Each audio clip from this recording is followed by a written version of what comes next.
नमस्कार सभी को। आप सभी प्यारे विद्यार्थियों को दीक्षम क्लासेस में स्वागत है। तो चलिए आज के इस सेशन में हम लोग बात करने वाले हैं क्लास 12 का चैप्टर नंबर 1 जिसका नाम रहने वाला है सॉल्यूशंस। तो आज से हम लोग क्लास 12 के न्यू जर्नी की शुरुआत करने जा रहे हैं, जहां पे हम लोग पहला चैप्टर से लेकर के धीरे धीरे पूरे सिलेबस को हम लोग कवर करने वाले हैं। तो आज के सेशन को हम लोग बहुत ही मज़ेदार तरीक़ा से समझने की प्रयास करेंगे। सबसे पहली बात तो हम लोग सिलेबस की बात करेंगे कि आखिर हम लोग का इस चैप्टर में क्या क्या टॉपिक्स रहने वाला है। उसके बाद धीरे धीरे गति की तरफ हम लोग बढ़ेंगे और हम लोग पूरे कंप्लीट सिलेबस को पढ़ेंगे। ठीक है, तो आप लोग ध्यान से, जैसा कि आप सभी को पिछले लेक्चर्स में समझाया गया था कि हमारे क्लासेस को लेने से पहले आपको 2-3 चीज़ों को ध्यान में रखना है। सबसे पहली बात को, हमारे लेक्चर्स को सिर्फ आप देखेंगे नहीं, बल्कि आपके पास पेन और आपके पास कॉपी होना बहुत ज़्यादा ज़रूरी है। अगर आप लोग सिर्फ लेक्चर्स देखोगे और नोट्स नहीं बनाओगे तो फिर आपको ये लेक्चर्स उतना ज़्यादा बेनिफिशियल नहीं रहेगा। सिर्फ यही लेक्चर्स नहीं, बल्कि हमारे पास जितना भी लेक्चर्स आप सभी को मिलने वाला है वो सारे लेक्चर्स आपके लिए अधूरा ही साबित होगा अगर यदि आप लोग पेन और कॉपी ले करके नहीं बैठे होते।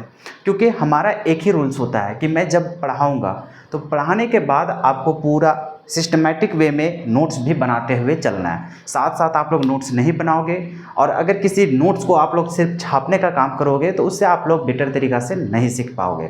मैं पूरा समझाने के बाद आपको समय दूंगा, आप उस समय के अंतराल में पूरा नोट्स को कवर करेंगे। ओके, ऐसा नहीं कि मैं कुछ समझा रहा हूँ वैसे आपको नोट नहीं करते जाना है, बल्कि जैसे मैं कोई टॉपिक को शुरुआत कर रहा हूँ, ठीक है, मैं कोई भी टॉपिक की शुरुआत कर रहा हूँ, मैं जब तक कि पूरा कवर करके, जब तक कि आपको ये ना बोलूँ कि अब नोट कर लो, तब तक आपको नोट नहीं करना है। मैं अगर समझा रहा हूँ तो उस दौरान आपको सिर्फ समझने पे ध्यान देना है। उसके बाद मैं साइड हो जाऊँगा, आपको पूरा नोट करना है। ओके, तो बस मेरा यही है कि जब भी आप लोग यहाँ पे पढ़ने के लिए बैठो, हमारे लेक्चर्स को देखो, तो पहले कॉपी और पेन लेकर कहीं बैठना। क्योंकि आप बिना नोट्स बना के आप लोग सोचोगे कि नहीं हमें लेक्चर्स अच्छे से समझ में आ जाए, तो वो आपको 60% 70% समझ में आएगा, आपको 100% समझ में नहीं आएगा। इसीलिए बेटर होगा कि आप मेरे कहे अनुसार चले, तो आपको लगेगा कि आप जो गलतियां करे हैं क्लास 11th में वो सारी गलतियां यहाँ पे दोहराया नहीं जाएगा, और जो आप वहाँ पे नहीं सीख पाए थे आपको लगेगा 12th में हमारा बहुत ही बेहतरीन तरीक़ा से प्रिपरेशन हो पा रहा है। ठीक है, तो आप ये सारी गलतियां नहीं करेंगे। मैं आशा कर रहा हूं कि आप सभी लोग लेकर के ही बैठे हो कॉपी कलम। ओके, आओ हम लोग सबसे पहले शुरुआत कर रहे हैं क्लास 12 का केमिस्ट्री, जो हमारा जैक बोर्ड को टारगेट कर रहा है। जैक बोर्ड के अलावा हम लोग CUT, JEE, नीट लेवल तक को भी कवर करेंगे, जो कि हम लोग को एक्स्ट्रा लेक्चर्स रहने वाला है चैप्टर के बाद। ओके, तो सबसे पहले हम लोग केमिस्ट्री की बात करते हैं। तो आप लोग को पता है कि केमिस्ट्री में टोटल हमारे पास कितने चैप्टर्स हैं? 10 चैप्टर है। तो वो 10 चैप्टर का आपके पास तो नाम पहले ही बता दिया गया था। अगर आप सभी लोग पहले नहीं देखे हो वीडियोस को तो चलो मैं बता देना चाहता हूँ कि हम लोग जब केमिस्ट्री की बात करते हैं तो टोटल हमारे पास कितना है? 3 ब्रांच देखने को मिलता है। ओके, सबसे पहले जो हम लोग को देखने को मिलता है वो होता है फिजिकल केमिस्ट्री। क्या रहता है? Physical chemistry. तो हमारे पास जो चैप्टर्स होते हैं ना, उसमें से सबसे पहले ब्रांच को पढ़ा जाता है। ब्रांच हमारे पास क्या है? Physical chemistry. उसके बाद हम लोग को होता है inorganic chemistry. Inorganic chemistry. Okay, तो इनऑर्गेनिक केमिस्ट्री के बाद जो हम लोग पढ़ना स्टार्ट करते हैं वो होता है लास्ट में ऑर्गेनिक केमिस्ट्री।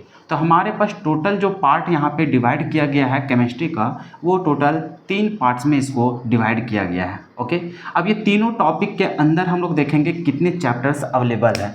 तो जब हम लोग बात करते हैं फिजिकल केमिस्ट्री का, तो यहाँ पे सिर्फ और सिर्फ 3 ही चैप्टर हमारे पास पढ़ना है, जिसमें से पहला जो है वो है सॉल्यूशन, जिसका शुरुआत आज के इस लेक्चर्स में हम लोग करने वाले हैं। ओके, तो पहला चैप्टर का नाम क्या है? सॉल्यूशंस। उसके बाद सेकेंड चैप्टर की बात करते हैं तो वो हमारा है इलेक्ट्रोकेमिस्ट्री। क्या है? इलेक्ट्रोकेमिस्ट्री। ओके, उसके बाद तीसरा जो हम लोग को चैप्टर्स रहने वाला है वो है chemical kinetics. Chemical kinetics. Okay, उसके बाद जो हम लोग को चौथा चैप्टर है जो इनऑर्गेनिक केमिस्ट्री के अंदर में आता है, उसका नाम है D&F block. D&F block elements. उसके बाद जो पांचवा चैप्टर है वो हम लोग का है कोऑर्डिनेशन कंपाउंड। Coordination compound. उसके बाद छठा चैप्टर जो आता है वो होता है हम लोग को ऑर्गेनिक केमिस्ट्री के अंदर, जिसका नाम क्या है? Hello alkanes. Hello alkene and hello arenes. उसके बाद जो 7वां चैप्टर है वो हम लोग को होता है एल्कोहल, फिनॉल एंड ईथर। उसके बाद 8वां जो चैप्टर है वो हम लोग का होता है aldehyde, ketone and carboxylic acid. उसके बाद जो हम लोग को 9th चैप्टर है वो है अमीन्स चैप्टर। क्या है उसका नाम? अमीन्स। और जो लास्ट जो चैप्टर है 10वां उसका नाम है बायोमोलिक्यूल्स। ओके, तो हमारे पास टोटल जो चैप्टर्स हैं वो 10 है, जिसमें से हम लोग को एक एक करके पढ़ना स्टार्ट करना है। ठीक है, तो हम लोग जो आज के सेशन में शुरुआत कर रहे हैं वो फिजिकल केमिस्ट्री की शुरुआत कर रहे हैं। फिजिकल केमिस्ट्री में 3 चैप्टर हैं, जिसमें से पहला चैप्टर हम लोग खत्म करेंगे, तब दूसरा, तीसरा, इसी प्रकार से सीरियल वे में हम लोग चलेंगे। ठीक है, तो आई होप कि आप लोग ये सारी चीज़ों को लिख पाए होंगे। पहले भी नहीं लिखे हैं तो इसको आप लोग लिख लीजिए जल्दी से। ओके, हो गया? चलो, अगर इसको आप लोग लिख लिए हैं तो अब हम लोग चलते हैं सॉल्यूशन चैप्टर के तरफ। अब समझते हैं कि सॉल्यूशन चैप्टर में क्या है कि नहीं है, कौन कौन सा टॉपिक है जिसे हम लोग को पढ़ने की ज़रूरत है। ओके, तो हम लोग जब क्लास 12 की बात कर रहे हैं तो क्लास 12 में हम लोग कौन सा चैप्टर पढ़ने वाले हैं? तो हम लोग पढ़ने वाले हैं चैप्टर 1। तो फर्स्ट चैप्टर की हम लोग शुरुआत कर रहे हैं, जिसका नाम क्या है? सॉल्यूशंस।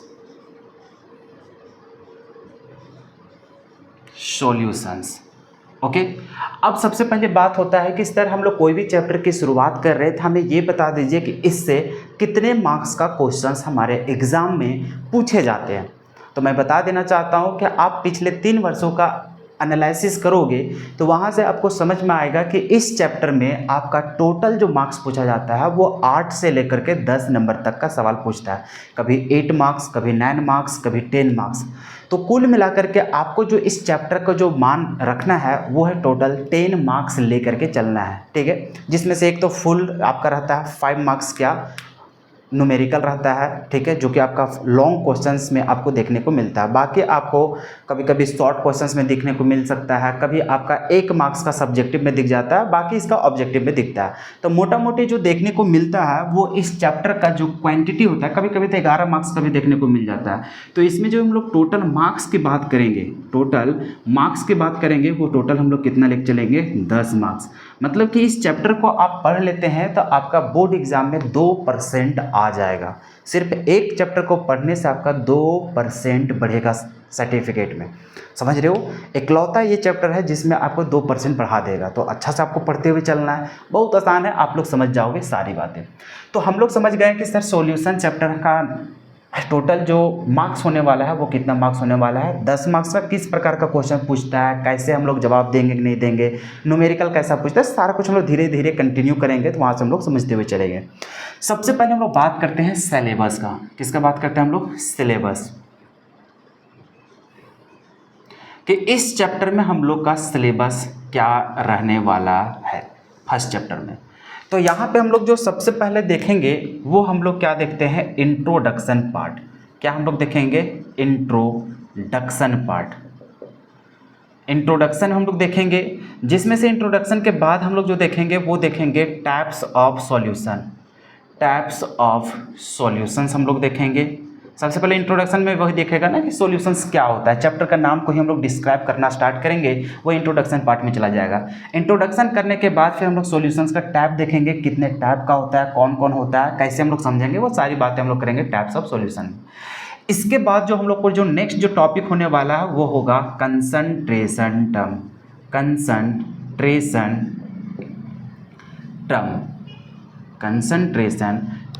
ओके, अब ये कंसंट्रेशन टर्म के अंदर जो हम लोग को टॉपिक देखने को मिलता है वो टोटल 9 टॉपिक देखने को मिलता है। अब वो 9 टॉपिक क्या क्या है तो वो हम लोग, या फिर आप ऐसे लिखना स्टार्ट कर सकते हैं। पहला नंबर वो आपके पास होगा W/W परसेंटेज। सेकेंड नंबर जो हम लोग पढ़ेंगे वो होगा W/V परसेंटेज। तीसरा जो हम लोग देखने वाले हैं वो होगा V/V परसेंटेज। फोर्थ नंबर जो हम लोग देखेंगे वो हम लोग को होगा क्या, तो PPM होगा। 5 नंबर में जो हम लोग देखेंगे वो होगा PPB होगा। 6 नंबर में जो हम लोग देखेंगे वो होगा mole fraction, mole fraction. Okay, उसके बाद जो हम लोग को 7th नंबर में पढ़ना है वो हम लोग को पढ़ना है मोलालिटी, मोलालिटी। उसके बाद जो हम लोग को 8 नंबर में पढ़ना है वो हम लोग को रहने वाला है मोलारिटी, मोलारिटी। और हम लोग के पास जो 9th नंबर रहने वाला है वो होगा नॉर्मालिटी, नॉर्मालिटी। तो टोटल जो हम लोग को कंसंट्रेशन टर्म के अंदर जो टॉपिक्स पढ़ना है वो टोटल 9 टॉपिक्स को कवर करना है। कौन कौन सा, W/W percentage, W/V percentage, V/V percentage, PPM, PPB, mole fraction, molality, molarity और नॉर्मेलिटी। ओके, हम लोग यहाँ पे फॉर्मेलिटी को पढ़ते नहीं हैं। तो इतना पढ़ने के बाद हम लोग अभी तक कितना टॉपिक का डिस्कस किए, 3 गो, जिसमें से तीसरा में इतने सारे टॉपिक्स को पढ़ना है। यहाँ से हम लोग को बहुत सारे कॉन्सेप्ट को समझना होगा। यहाँ से थ्योरी भी पूछता है, यहाँ पे डिफरेंस पूछता है, यहाँ पे ऑब्जेक्टिव सवाल बहुत ज़्यादा बनाए जाते हैं इस पोर्शन से। कभी कभी ऐसा होता है कि 5 नंबर में जो न्यूमेरिकल होता है वो भी यहाँ से हम लोग को सवाल देखने को मिल जाता है। वो सारी बातें हम लोग डिस्कस करेंगे जब हम लोग टॉपिक्स की शुरुआत करेंगे, ठीक है। विथ PYQ हम लोग सॉल्व करेंगे सारी चीज़ों को। अब इसके बाद जो हम लोग टॉपिक जो शुरुआत करेंगे वो क्या होने वाला है, तो इसके बाद डायरेक्ट जो हम लोग चलते हैं वो चलते हैं हम लोग वेपर प्रेशर को पढ़ते हैं। क्या पढ़ते हैं हम लोग, या फिर डायरेक्ट आप बोल सकते हो ideal solution, non ideal solution, उसको भी हम लोग यहाँ पे डिस्कस कर सकते हैं। हालांकि उसको हम लोग बाद में ही डिस्कस करेंगे। ओके, तो यहाँ पे आप लोग डायरेक्ट बात कर सकते हो क्या चीज़, तो सबसे पहले यहाँ पे जो हम लोग का टॉपिक होता है वो होता है कॉलिगेटिव प्रॉपर्टी। क्या हो जाता है, कॉलिगेटिव प्रॉपर्टीज, जो कि इस चैप्टर का मेन मुद्दा है पढ़ने का, वो है यही टॉपिक कॉलिगेटिव प्रॉपर्टी। इस टॉपिक से हम लोग को 5 मार्क्स का सवाल पूछा जाता है रेगुलर वे में। ओके, तो हम लोग को मतलब इस चैप्टर का जो मेन मकसद है पढ़ना वो यही टॉपिक को पढ़ना है, कॉलिगेटिव प्रॉपर्टी। अब ये कॉलिगेटिव प्रॉपर्टी 4 टाइप का होता है, वो चारों टॉपिक को हम लोग को कवर करना है। कौन कौन सा, तो पहला जो हम लोग को पढ़ना है वो है relative lowering, relative lowering, relative lowering of vapour pressure, vapour pressure, ये हम लोग को पहला। दूसरा जो कॉलिगेटिव प्रॉपर्टी पढ़ना है वो हम लोग को है elevation, elevation in boiling point, elevation in boiling point. उसके बाद जो हम लोग को थर्ड जो हम लोग कॉलिगेटिव प्रॉपर्टी पढ़ना है वो रहने वाला है डिप्रेशन,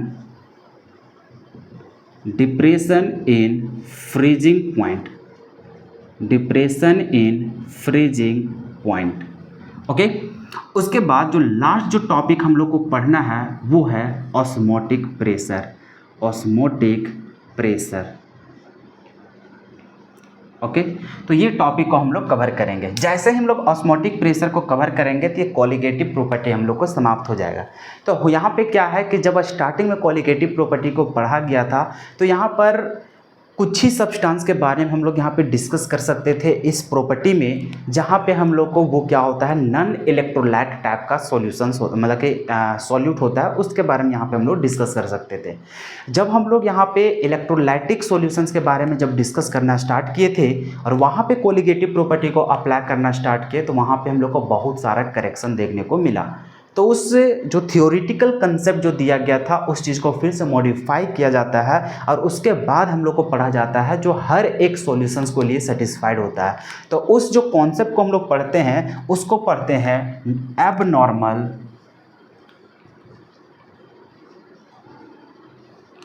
एबनॉर्मल कॉलिगेटिव प्रॉपर्टी, या फिर डायरेक्ट इसको बोलते हैं एबनॉर्मल मोलर मास। ठीक है, तो हम लोग अभी लिख देते हैं एबनॉर्मल कॉलिगेटिव प्रॉपर्टी, लिख देते हैं इसको एबनॉर्मल कॉलिगेटिव प्रॉपर्टी। ठीक है, जो उसको सुधार करके यहाँ पर हम लोग पढ़ते हैं। ओके, तो ये सारे टॉपिक्स है। उसके बाद जो हम लोग पढ़ते हैं वो पढ़ते हैं ideal, ideal and non ideal, non ideal solutions, ये पढ़ेंगे। उसके बाद हमारे पास दो टॉपिक्स और बचते हैं, जिसमें से पहला जो और पढ़ेंगे वो रहेगा हेनरीज लॉ। क्या रहेगा? हेनरीज लॉ पढ़ेंगे। उसके बाद जो हम लोग पढ़ेंगे वो पढ़ेंगे एजियोट्रॉपिक मिक्सर। बस टोटल हम लोग को इतना ही कॉन्सेप्ट को पढ़ना है। तो ये हमारा पूरा सिलेबस है जो हम लोग पहला चैप्टर में इतने सारे टॉपिक्स को कवर करेंगे। अब इसके अलावा भी बहुत सारे कॉन्सेप्ट हैं, जैसे कि जब हम लोग कोलिगेटिव प्रॉपर्टी की शुरुआत करेंगे तो पहला जो कोलिगेटिव प्रॉपर्टी पढ़ेंगे relative lowering of vapour pressure. तो इसके अंदर भी हम लोग को बहुत सारे कॉन्सेप्ट समझना है। जैसे सबसे पहले हम लोग पढ़ेंगे वेपर प्रेशर क्या होता है, फिर वो वेपर प्रेशर को फाइंड आउट करना सीखेंगे, कैसे हम लोग निकालेंगे। उससे रिगार्डिंग बहुत सारे क्वेश्चंस बनते हैं जो कॉम्पिटिटिव एग्जाम में भी पूछे जाते हैं। ओके, तो ये सारी चीज़ें जब हम लोग डिस्कस करेंगे, जैसे ओवरव्यू जो होता है ना कि मेन टॉपिक क्या है, तो मेन टॉपिक्स ये सारे चीज़ें हैं। अब इसके अंदर भी सब टॉपिक्स होते हैं, छोटे छोटे टॉपिक्स होते हैं जिसे हम लोग कवर करेंगे। जैसे कि यहाँ पर भी हम लोग बात करेंगे एलिवेशन इन बॉइलिंग पॉइंट, तो पहले बॉइलिंग पॉइंट को पढ़ेंगे, तब एलिवेशन इन बॉइलिंग पॉइंट को पढ़ना स्टार्ट करेंगे। ठीक उसी प्रकार से जब ऑस्मोटिक प्रेशर पढ़ेंगे तो डायरेक्ट हम लोग ऑस्मोटिक प्रेशर को नहीं पढ़ेंगे, इससे पहले हम लोग को पढ़ना पड़ेगा ऑस्मोसिस, रिवर्स ऑस्मोसिस, तब हम लोग चलेंगे ऑस्मोटिक प्रेशर की तरफ। ठीक है, तो ये सारा चीज़ हम लोग धीरे धीरे जब टॉपिक्स की तरफ बढ़ेंगे तो वहाँ पे हम लोग बहुत सारे डिस्क्राइब करते हुए चलेंगे। देखने में आप लोग को लगेगा कि सर ये तो बहुत बड़ा चैप्टर्स है, नहीं, इतना ज़्यादा बड़ा चैप्टर्स नहीं है। ठीक है, आपको घबराने की ज़रूरत नहीं है। आपको हर एक कॉन्सेप्ट पूरा ईजी से ईजी वे में मैं पढ़ाने की प्रयास करूंगा, जिससे आपका एक भी डाउट ना बचे। ठीक है, आप हर एक न्यूमेरिकल को बनाने में सक्षम हो पाओगे। इसके लिए आप लोग पूरा मतलब श्योर रहो, आपको कभी भी दिक्कत नहीं आएगा। मैं बोला ना कि न्यूमेरिकल पोर्शन यहाँ से स्टार्ट होगा, सो यहाँ तक पूरा आपका न्यूमेरिकल पोर्शन चलेगा। यहाँ सिर्फ और सिर्फ न्यूमेरिकल ही, बड़े बड़े न्यूमेरिकल्स बनेंगे। तो आपको घबराना नहीं है कि आपको 11th नहीं पता, आप 11th में अच्छा किए थे कि नहीं किए थे, आपको मैटर ही नहीं करता। मैं हर एक चीज़ बेसिक से आपको समझाने के ही प्रयास करूँगा। ठीक है, आपको टेंशन ही नहीं लेना है। और मैं एक वीडियो आप सभी को दे चुका हूँ, उस वीडियो को तो आप लोग देख ही लिए होंगे कि मोल कैसे निकाला जाता है। ठीक है, तो उसको आप लोग कवर कर ही चुके हो। तो ये है आपका पूरा कंप्लीट सिलेबस, आप इसको लिख लीजिए। ठीक है, उसके बाद हम लोग शुरुआत करेंगे एक एक करके। चलो,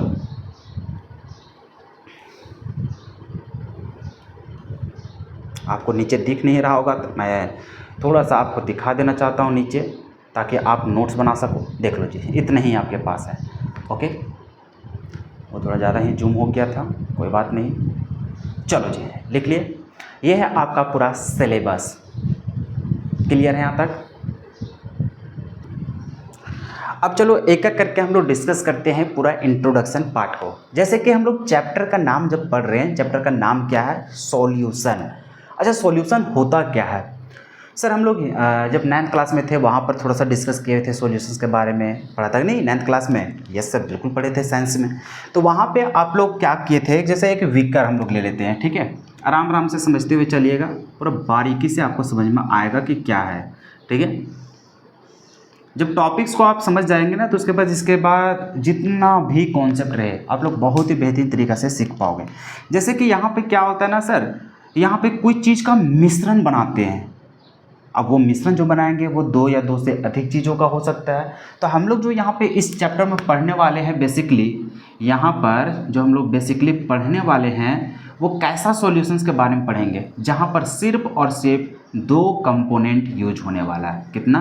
2 कंपोनेंट यूज होने वाला है। मतलब यहाँ पर जो सॉल्यूशंस बनाने वाले हैं, यहाँ पर जो मिश्रण हम लोग लेंगे वो 2 ही सब्सटेंस का लेंगे, यहाँ से 2 से ज़्यादा अधिक नहीं। ठीक है, सिर्फ हम लोग 2 ही। लेकिन जब ऐसा नहीं कि सिर्फ हम लोग 2 ही को सॉल्यूशन बना सकते हैं, 2 से अधिक सब्सटेंसेस को, मिश्रण को भी हम लोग सॉल्यूशन बोल सकते हैं। ठीक है, तो अभी उसका डेफिनेशन तो होगा 2 या 2 से अधिक मिश्रण को। ओके, लेकिन हम लोग जो इस चैप्टर में पूरा सिलेबस को पढ़ने वाले हैं वो सिर्फ और सिर्फ 2 ही हम लोग सब्सटेंस वहाँ पे देखने को मिलेगा, जिसको हम लोग बाइनरी सॉल्यूशंस के नाम से जानेंगे।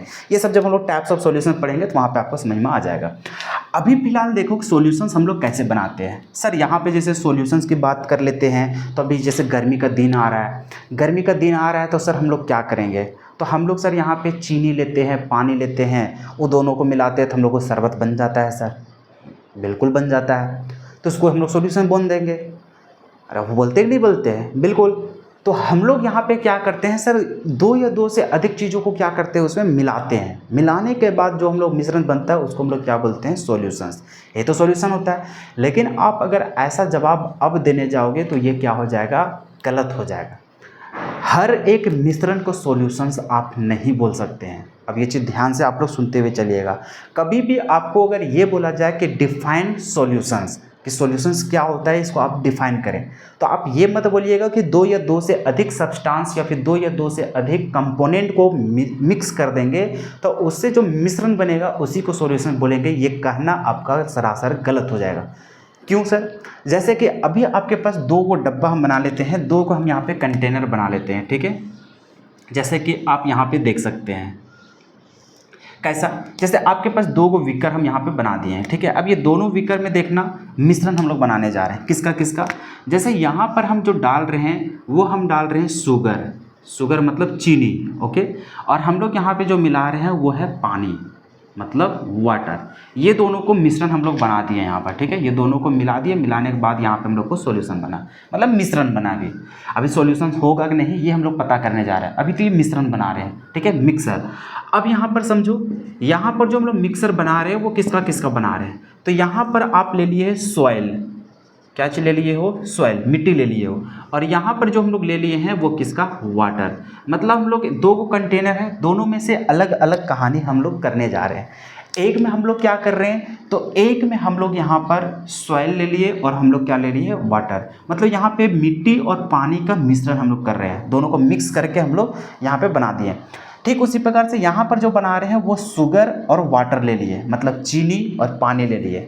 अब यहाँ पर दोनों को जब हम लोग मिक्स किए, मिक्स करने के बाद जो मिश्रण बना, अब यहाँ पे हम लोग को पता करना है क्या दोनों को दोनों मिश्रण सॉल्यूशंस कहलाएंगे, क्या दोनों मिश्रण कहलाएंगे, मिक्सर कहलाएंगे। बिल्कुल, मिक्स कर रहे हो तो वो तो मिक्सर तो कहलाएगा ही कहलाएगा। लेकिन क्या दोनों सॉल्यूशंस कहलाएंगे, नहीं।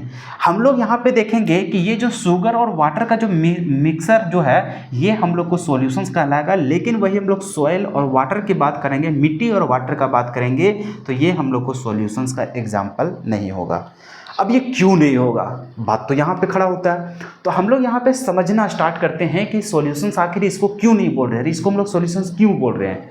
तो यहाँ पे समझना होगा, सॉल्यूशंस हम लोग वैसे मिश्रण को बोलेंगे, वैसे मिक्सर को बोलेंगे जो एक समान घुला हुआ हो, जिसका जो कंसंट्रेशन होगा वो कंसंट्रेशन एक समान देखने को मिले। कहने का मतलब आप अपनी भाषा में समझिए कि जब हम लोग कोई मिश्रण बनाते हैं तो उस मिश्रण में ध्यान से आपको ऑब्जर्व करने की ज़रूरत है कि क्या उस मिश्रण में जो हर जगह आपका जो लेयर है, मतलब हर जगह जहाँ पर भी आप उठा करके देखना चाहो, जैसे मान कर चलो आप इस वाले पोर्शन को देखना चाह रहे हैं, यहाँ वाले पोर्शन में देखना चाह रहे हैं, तो यहाँ पर जिस प्रकार से वो घुला हुआ होगा उसी प्रकार से यहाँ पर भी घुला हुआ होना चाहिए, उसी प्रकार से यहाँ पर भी घुला होना चाहिए, यहाँ पर भी घुला होना चाहिए। मतलब हर जगह एक समान तरीके से वो घुला हुआ होना चाहिए, तभी उसको हम लोग क्या बोलते हैं, सॉल्यूशंस बोलते हैं। अब एक समान जैसा घुला हुआ होना मतलब उसको बोलते हैं होमोजीनियस। क्या बोलते हैं, होमोजीनियस। होमोजीनियस का मतलब होता है एक समान तरीके से, ठीक है, हर जगह एक जैसा। लेकिन वही हम लोग जब बात करते हैं सॉइल एंड वाटर का, आप लोग घर में ही ये चीज़ प्रैक्टिकल आप लोग कर सकते हैं। एक गिलास ले लो, ठीक है, वो क्या बोलते हैं उसको, अरे जो प्लास्टिक वाला जो पानी होता है, या फिर कुछ भी वैसा ले लो जो ट्रांसपेरेंट हो, जिससे आप देख सको पानी को अच्छे तरीक़े से, ठीक है। कांच में भी आप ले सकते हो। तो उसमें आप क्या करो, पानी डाल दो। पानी डालने के बाद ऊपर से एक में दो को सॉल्यूशंस आपको बनाना है, दो को कंटेनर। तो एक में आपको चीनी या फिर नमक डाल देना है और एक में आपको मिट्टी डाल देना है और दोनों को पूरा अच्छा से घोल देना है। घोलने के बाद आप दोनों को ऑब्जर्व करेंगे। करने के बाद आप देखेंगे कि 2 मिनट छोड़ दो। 2 मिनट छोड़ देने के बाद पता चलेगा कि जो आपका मिट्टी वाला जो मिश्रण था उसमें पता चलेगा कि ऊपर आपका पानी साफ दिख रहा है, बीच में थोड़ा सा गाढ़ा टाइप से दिख रहा है, नीचे पूरा मिट्टी बैठ जाएगा। वही आप लोग चीनी या फिर नमक वाला सॉल्यूशन को मतलब मिश्रण को आप जाके देखने जाओगे तो वहाँ पे पता चलेगा कि नीचे तो आपको कुछ बैठा ही नहीं है, बैठ ही नहीं रहा है। एक बार वो घुल गया, नीचे वो बैठ ही नहीं सकता है। और उसका अगर आप टेस्ट वहाँ पे जाके मेजर करना स्टार्ट करोगे, टेस्ट जैसे मान के चलो आप ऊपर से थोड़ा सा आप 2 बूंद 3 बूंद निकाल लो और उसका आप टेस्ट करके देखो उसका स्वाद, और आप नीचे से कुछ थोड़ा सा यहाँ पे छिद्र कर दो, छिद्र करने के बाद थोड़ा सा वहाँ से कुछ कंसंट्रेशन ले लो, कुछ अमाउंट में ले लो पानी का, और उसको थोड़ा सा आप टेस्ट करके देखें तो आपको पता चलेगा ऊपर जितना टेस्ट दिखाई दे रहा था उतना ही टेस्ट आपको यहाँ पर भी देखने को मिलेगा। मतलब इससे आप क्या समझेंगे, इससे आप ये समझेंगे कि सर वो हर जगह एक समान तरीक़ा से घुला हुआ है, हर जगह एक समान तरीक़ा से घुला हुआ है। देखने से भी आप ऑब्जर्व करेंगे कि जिस प्रकार से यहाँ पे आपका नमक और पानी का मिश्रण दिखाई देगा या फिर चीनी और पानी का मिश्रण दिखाई देगा, ठीक उसी प्रकार से यहाँ पर भी दिखेगा, यहाँ पर भी दिखेगा, वो हर जगह एक समान ही देखने को मिलेगा। लेकिन वही आप यहाँ पे सोयल और वाटर का देखेंगे तो आप कुछ में छोड़ देंगे ना तो आपको पता चलेगा यहाँ पे पानी है सो पूरा साफ टाइप से दिख रहा है, यहाँ पे थोड़ा गंदा दिख रहा है, यहाँ पे उससे ज़्यादा गंदा दिख रहा है, यहाँ से और ज़्यादा गंदा दिख रहा है, नीचे जाकर माटी माटी बैठा हुआ है। इस प्रकार से आप लोग देखेंगे। तो मैं तुमसे पूछना चाहता हूँ, क्या यहाँ पर जो चीनी था या फिर जो आपका नमक था, क्या वो हर एक जगह एक समान तरीके से घुला हुआ था? बिल्कुल, आप लोग तो तुरंत बोल दोगे कि हाँ सर वो तो हर जगह एक समान तरीक़ा से घुला हुआ था। लेकिन वही सवाल अगर हम आपसे ये पूछे कि क्या यहाँ पर जो मिट्टी था पानी में जो डिजॉल्व हुआ था, क्या यहाँ पर मिट्टी हर जगह एक समान तरीक़ा से घुला हुआ है? बिल्कुल भी नहीं। ऊपर कम घुला है, नीचे ज़्यादा घुला हुआ है, नीचे तो पूरे बैठ गया है, पता चलेगा कहीं तो घुला ही नहीं है। इस प्रकार से आपको देखने को मिलेगा। मतलब सर यहाँ पे एक समान तरीक़ा से वो तो घुला ही नहीं है, एक समान तरीक़ा से यहाँ पे डिज़ोल्व हुआ ही नहीं है, एक समान तरीक़ा से यहाँ पे मिक्स ही नहीं हुआ है। तो जब सॉल्यूशंस को डिफाइन किया गया है तो डिफाइन ऐसा किया गया है कि हम वैसे मिश्रण को ही सॉल्यूशंस बोलेंगे। है ये भी मिश्रण, क्योंकि यहाँ पर भी पानी मिलाए हैं और हम लोग क्या मिलाएं, मिट्टी मिलाएं, तो कोई चीज़ को मिलाना मिश्रण कहलाएगा, मिक्सर कहलाएगा। उसी प्रकार से यहाँ पर भी मिला है, इसको भी मिक्सर बोलेंगे। लेकिन सॉल्यूशंस हम लोग उसी मिक्सर को बोलेंगे जो एक समान तरीक़ा से हर जगह घुला हुआ हो। अगर हर जगह एक समान तरीक़ा से घुला हुआ नहीं रहेगा तो वैसे मिश्रण को हम लोग कभी भी सॉल्यूशंस के नाम से नहीं जानेंगे। आई होप कि ये बात आप लोग अच्छे तरीक़े से समझ पा रहे होंगे।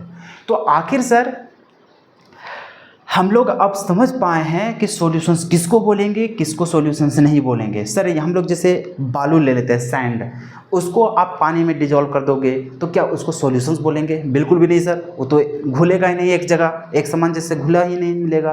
तो इसका मतलब सर वो भी सॉल्यूशंस का एग्जाम्पल नहीं होगा। आप नमक पानी ले लो, आप चीनी पानी ले लो, आप नींबू पानी ले लो, हाँ वो सारी चीज़ें आपका क्या है, सॉल्यूशंस का एग्जाम्पल होगा। तो इसीलिए इसको डिफाइन कैसे किया गया, होमोजीनियस मिक्सर, क्या जो बोला गया, होमोजीनियस मिक्सर। अब ये जो मिक्सर हमें चाहिए वो कैसा चाहिए, होमोजीनियस चाहिए। होमोजीनियस का मतलब होता है एक समान तरीके से। ओके, जैसे आप क्लास 9th में पढ़े होंगे समांगी, विषमांगी, कुछ कुछ याद आ रहा है आपके दिमाग में? ठीक उसी प्रकार से यहाँ पर उसी को बोला जाता है भाई। तो जो हम लोग को होमोजीनियस जो मिक्सर होता है ना, उसी को हम लोग बोलते हैं क्या चीज़, सॉल्यूशंस। तो सॉल्यूशन को डिफाइन कैसे करेंगे कि द होमोजीनियस मिक्सर ऑफ, अब किसका मिक्सर, तो 2 या 2 से अधिक कंपोनेंट का, 2 या 2 से अधिक सब्सटेंस का। अरे भाई यहाँ पे चीनी मिलाया, पानी मिलाया, तो ये 2 या 2 से अधिक सब्सटेंस हो सकता है। जैसे अभी 2 को सब्सटेंस का मिक्स किए, इससे ज़्यादा भी मिक्स कर सकते हैं। ओके, तो द होमोजीनियस मिक्सर ऑफ 2 और मोर देन 2। अब यहाँ पर जो हम लोग लेने वाले हैं ना सब्सटेंसेस, ये आपस में नॉन रिएक्टिव होना चाहिए। नॉन रिएक्टिव कहने का मतलब क्या समझ रहे हो, कि जब हम लोग चीनी लिए, पानी लिए, ये दोनों को डिज़ोल्व किए, तो डिज़ोल्व करने के बाद ऐसा नहीं है कि चीनी का गुण पूरा ख़त्म हो जाए, पानी का गुण ख़त्म हो जाए, ये दोनों रिएक्शंस करके कुछ और ही बना दे। नहीं नहीं नहीं, ऐसा नहीं होना चाहिए। वैसा सब्सटेंस जो नॉन रिएक्टिव हो, क्या हो, नॉन रिएक्टिव। नॉन रिएक्टिव करने का मतलब आपस में मिलने के बाद कुछ भी रिएक्शंस करके नया चीज़ नहीं बना देना चाहिए। अगर वो चीनी था तो अभी भी सॉल्यूशंस में वो चीनी के जैसा ही बिहेव होना चाहिए। जैसे कि पहले आप उसका टेस्ट को देख रहे थे चीनी, अब यहाँ पे डिज़ोल्व कर रहे हो, डिज़ोल्व करने के बाद वहाँ पे देखोगे तो अभी भी उसका प्रवृत्ति वही है, अभी भी वो चीनी के जैसा ही आपको दिखाई देगा। आप इसको मानने के लिए तैयार नहीं हो। चलो एक और टेस्ट देखते हैं, ठीक है। आप इसको फिर से एक्सपेरिमेंट करके घर में समझ सकते हैं, ठीक है। जैसे आप नमक और पानी ले लिए, ठीक है। नमक और पानी को ले लेंगे तो जैसे आप देखेंगे कि नमक है, नमक आप जितना आप डिज़ोल्व कर रहे हो, ठीक है, उसका अमाउंट आपको पता चल गया, बिल्कुल। आप पानी उसमें मिला रहे हो, अब क्या करो, उसको किसी चीज़ में जाके हीट करना स्टार्ट करो, गैस में चढ़ा दो या फिर किसी में चढ़ा दो। अब वहाँ पे देखो उसको हीट करोगे तो वो बॉयल करेगा, बॉयल करेगा तो वो क्या होगा, पानी बाहर चला जाएगा गैस के फॉर्म में। तो जितना भी लिक्विड आपके पास दिखाई देगा उस गिलास में, उस कंटेनर में, तो वो सारे पानी धीरे धीरे धीरे धीरे वाष्प बन के वेपोराइज होकर के सब बाहर चला जाएगा एटमॉस्फेयर में, ओके। आपको लास्ट में ये पता चलेगा कि उस कंटेनर में जो बचा वो सिर्फ और सिर्फ नमक बचेगा। क्या बचेगा? सिर्फ और सिर्फ नमक बचेगा। और वो जो उड़ रहा है ना, जो वेपर बन रहा है, वो सिर्फ और सिर्फ आपको पानी नज़र आएगा। सिर्फ और सिर्फ क्या नज़र आएगा? पानी। मतलब कि हम लोग यहाँ पे क्या कर रहे हैं, हम लोग पानी ऐड किए, हम लोग वहाँ पे नमक ऐड किए। तो ऐसा नहीं हुआ कि उन लोग को ऐड करने के बाद, सॉल्यूशंस बनाने के बाद वो कुछ और ही चीज़ बन गया। नहीं नहीं नहीं नहीं, अभी भी उसको अलग करोगे तो अलग करने के बाद तुम्हें नमक ही दिखाई देगा, पानी ही नज़र आएगा। इसके अलावा आपको कुछ और ही चीज़ वहाँ पे देखने को नहीं मिलेगा। तो आप ये एग्जाम्पल घर में भी प्रैक्टिस कर सकते हैं। तो वहाँ भी आपको पता चलेगा कि उस कंटेनर में सिर्फ और सिर्फ क्या बचा? नमक बचा। बाकी जितने भी पानी थे सारे के सारे ऊपर गैस के फॉर्म में बदल गए। तो वहाँ से भी आपको पता चल गया कि अरे भाई, हम लोग मिलाए थे नमक और पानी, लेकिन ऐसा नहीं हुआ कि मिलने के बाद कुछ और बन गया। नहीं बना, अभी भी उसमें नमक ही था, अभी भी उसमें पानी ही था। तो हम लोग वैसे मिक्सर को हम लोग बोलेंगे, वैसे सब्सटेंसेस का मिक्सर को हम लोग बोलेंगे सॉल्यूशन जो नॉन रिएक्टिव हो। नॉन रिएक्टिव हो, जो मतलब रिएक्ट ना करो आपस में मिलने के बाद, वो रिएक्शंस करके कुछ और चीज़ का फॉर्मेशन ना कर दे। तो हम लोग यहाँ पे जो इसका कंप्लीट डेफिनेशन होगा ना, वो कंप्लीट डेफिनेशन को हम लोग कैसे डिफाइन करेंगे? The homogeneous mixture of two और मोर देन टू सब्सटेंसेस। और वो जो सब्सटेंसेस होना चाहिए वो कैसा होना चाहिए? नॉन रिएक्टिव होना चाहिए। सॉल्यूशन में बनने के बाद वहाँ पे कुछ और, वहाँ पे रिएक्ट करके कुछ और नहीं बनाना चाहिए। वो जो मिक्सर है, मिक्सर बनने के बाद वहाँ पे कुछ और चीज़ का फॉर्मेशन ना हो जाना चाहिए, बल्कि वो जैसा था वैसा ही होना चाहिए, ओके। तो हम लोग यहाँ पे बोलेंगे the homogeneous mixture of two और more than two non reactive substances is known as solutions, okay. तो आओ हम लोग इसी को हम लोग डिफाइन करना स्टार्ट करते हैं और यहाँ से हम लोग समझ पाएँ कि सॉल्यूशंस क्या होता है। तो कभी भी आपको अगर कोई सवाल पूछता है कि बताओ सॉल्यूशंस क्या है, तो सॉल्यूशंस को कैसे डिफाइन करोगे कि सर ये हम लोग को एक होमोजीनियस मिक्सर होता है। क्या होता है? होमोजीनियस मिक्सर होता है किसका? दो या दो से अधिक नॉन रिएक्टिंग सब्सटेंसेस का, ओके। कंप्लीट हो गया। वही इसका डेफिनेशन हम लोग लिखेंगे। तो देखो याद करने की ज़रूरत नहीं है, एक बार चीज़ों को समझ जाओगे उसको खुद ब खुद अपने भाषा में लिख पाओगे।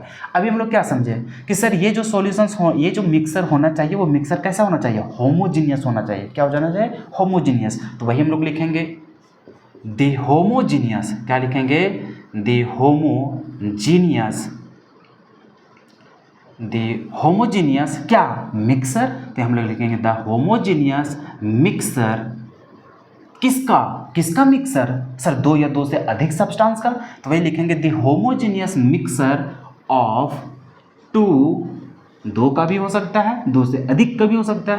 तो टू और मोर देन, टू और मोर देन टू कैसा है सब्सटेंसेस? नॉन रिएक्टिंग सब्सटेंसेस, जो रिएक्ट ना करो आपस में। तो वही लिखेंगे the homogeneous mixture of two और more than two non reacting substances. Non reacting substances is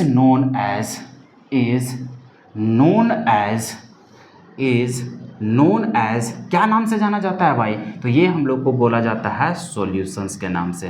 किस नाम से जाना जाता है? सॉल्यूशंस के नाम से जाना जाता है। तो बताओ इसका डेफिनेशन कितना आसान है।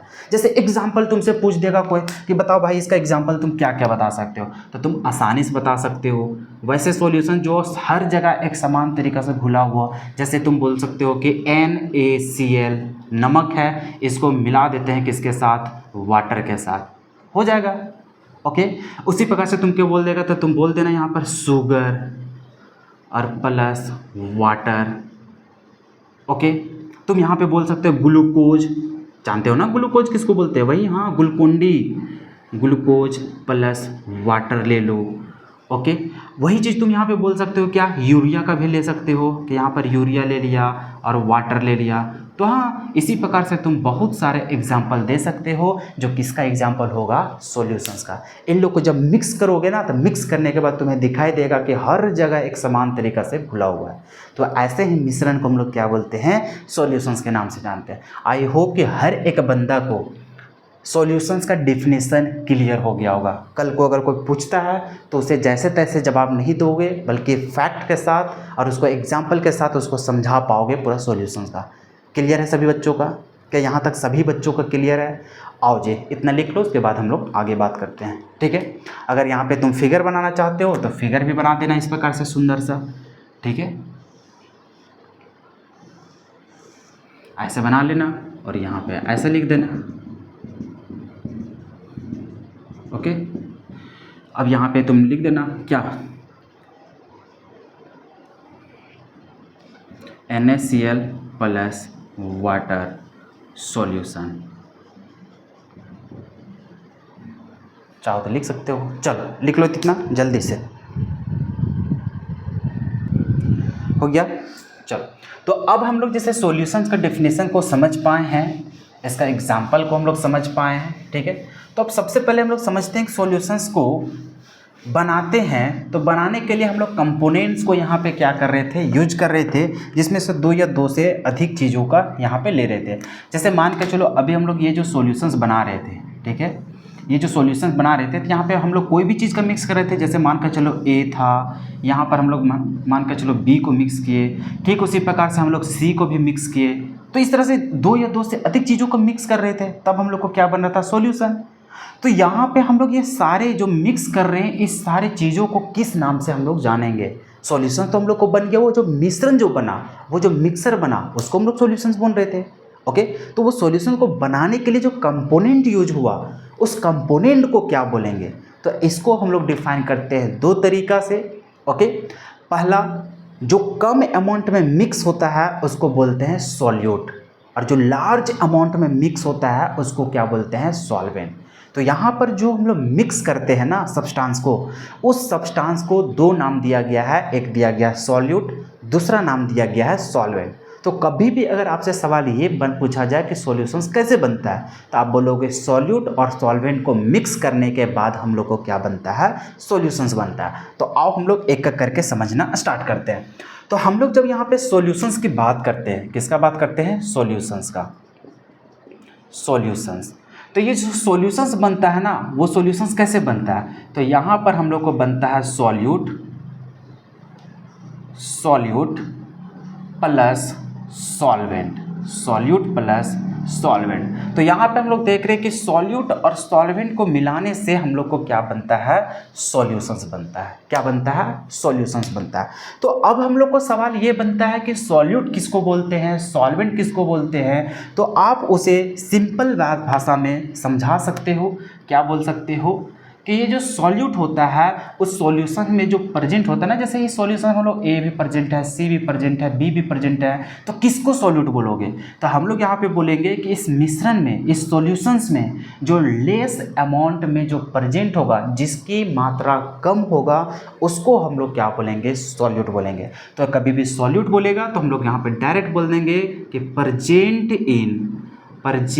In less amount, present in less amount, जो लेस अमाउंट में अवेलेबल होगा उस सॉल्यूशंस में, ठीक है, प्रेजेंट इन लेस अमाउंट, तो उसको हम लोग क्या बोलते हैं? सॉल्यूट। और वही अगर बोलेगा तुमको सॉल्वेंट क्या होता है, तो ये क्या होगा? ये हम लोग को सॉल्यूशन में प्रेजेंट कैसा होगा? लार्ज अमाउंट में। तो हम लोग बोलेंगे यहाँ पर present in large amount, present in large amount. Okay, तो आई होप कि सभी लोगों को समझ में आ गया होगा। अब यहाँ पर जैसे कि बात हुआ कि सर हम लोग तो यहाँ पे जो कंपोनेंट मिक्स कर रहे हैं, यहाँ पे कुछ ज़रूरी तो है नहीं कि दो ही को रहेगा, दो से अधिक भी हो सकता है। तो सर हम लोग तो दो ही चीज़ नाम यहाँ पे डिसाइड कर रहे हैं, एक तो सॉल्यूट, दूसरा सॉल्वेंट। सर तीसरा को क्या बोलेंगे? जैसे कि आपके पास यहाँ पे सवाल खड़ा हो सकता है, पता नहीं आप लोग इस चीज़ को सोच भी पाते या नहीं सोच पाते। ठीक है, जैसे कि मान के चलो अभी जस्ट तुम लोग के पास ऐसा सॉल्यूशंस बनाए, यहाँ पर जैसे आपके पास बोले थे कि यहाँ पे वाटर ले लो, फिर उसी प्रकार से हम आप लोगों को बोले थे कि यहाँ पे आप शुगर ले लो या फिर नमक ले लो।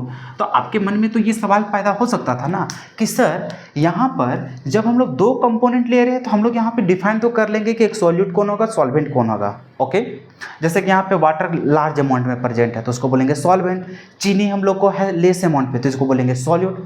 लेकिन सर हमारे पास मान के चलिए यहाँ पर एक और हम लोग को कुछ लग जाए जिसको हम लोग मान के चलिए सी है, कोई और एक कंपोनेंट है जिसका नाम सी है, अब इसको भी मिक्स कर रहे हैं। अब बताइए किसको सॉल्यूट बोलेंगे, किसको सॉल्वेंट बोलेंगे? हमारे पास तो जवाब देने का दो ही है, सॉल्यूट और सॉल्वेंट।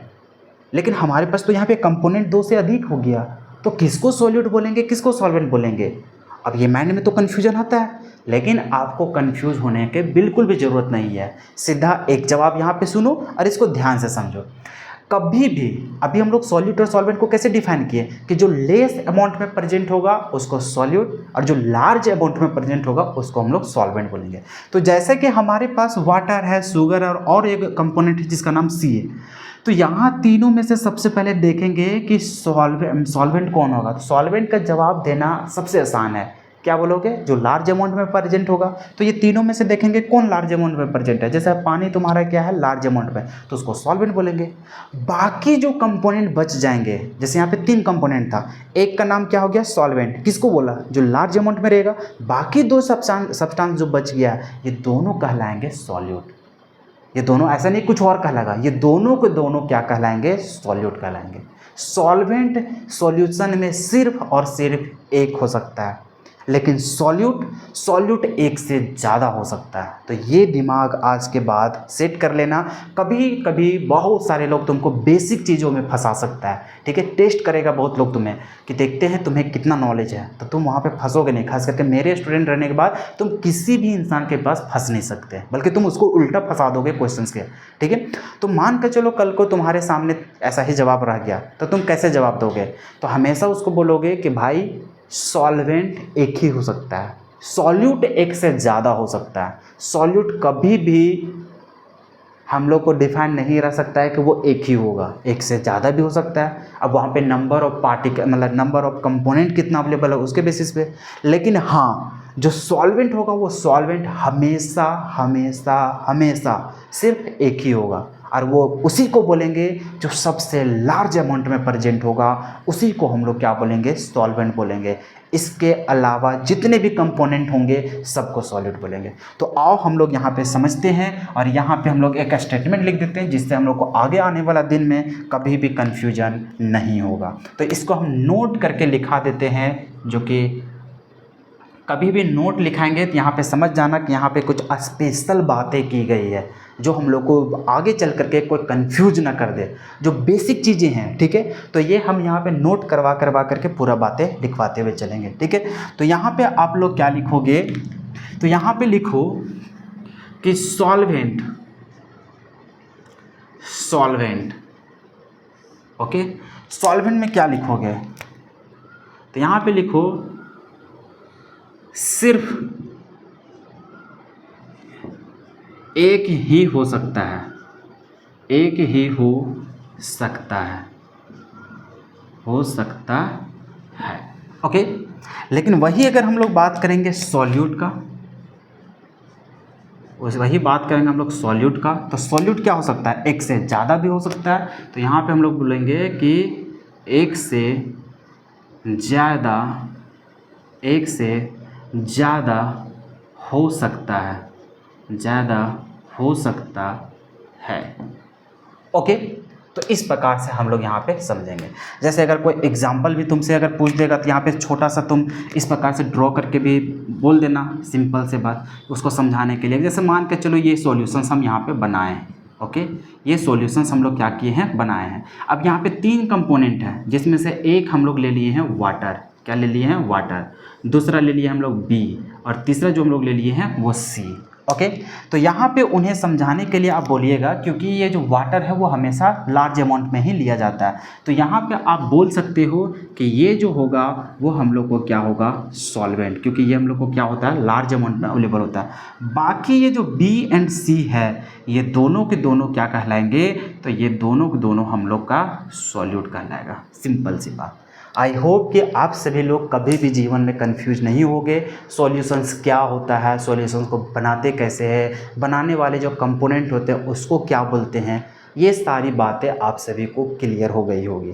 क्लियर है यहाँ तक? इसको लिखो। उसके बाद अब हम लोग समझेंगे टाइप्स ऑफ सॉल्यूशन। सॉल्यूशंस क्या होता है ये आप लोग भली भांति समझ गए हो। अब ये सॉल्यूशंस कितने टाइप का होता है, ये सारी बातें हम लोग एक एक करके समझेंगे। चलो लिख लो।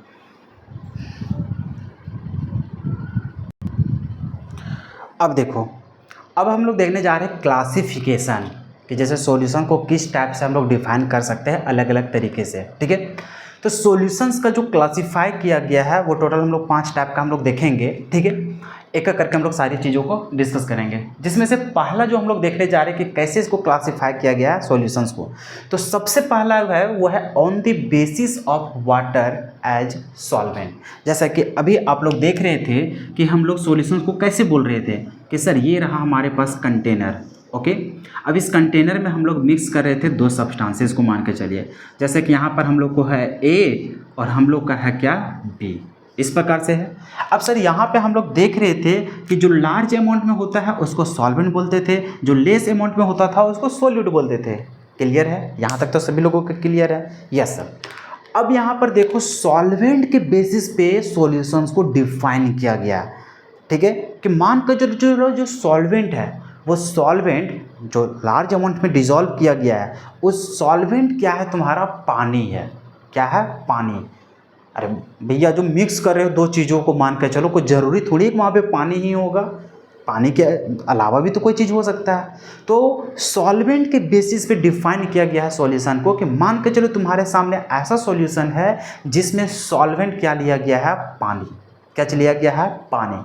अगर उस सॉल्यूशंस में पानी अगर तुम्हारा सॉल्वेंट के जैसा बिहेव कर रहा है तो उस कंप्लीट सॉल्यूशंस को एक अलग नाम से जाना जाता है। उस सॉल्यूशन को क्या बोला जाता है? Aqueous solution.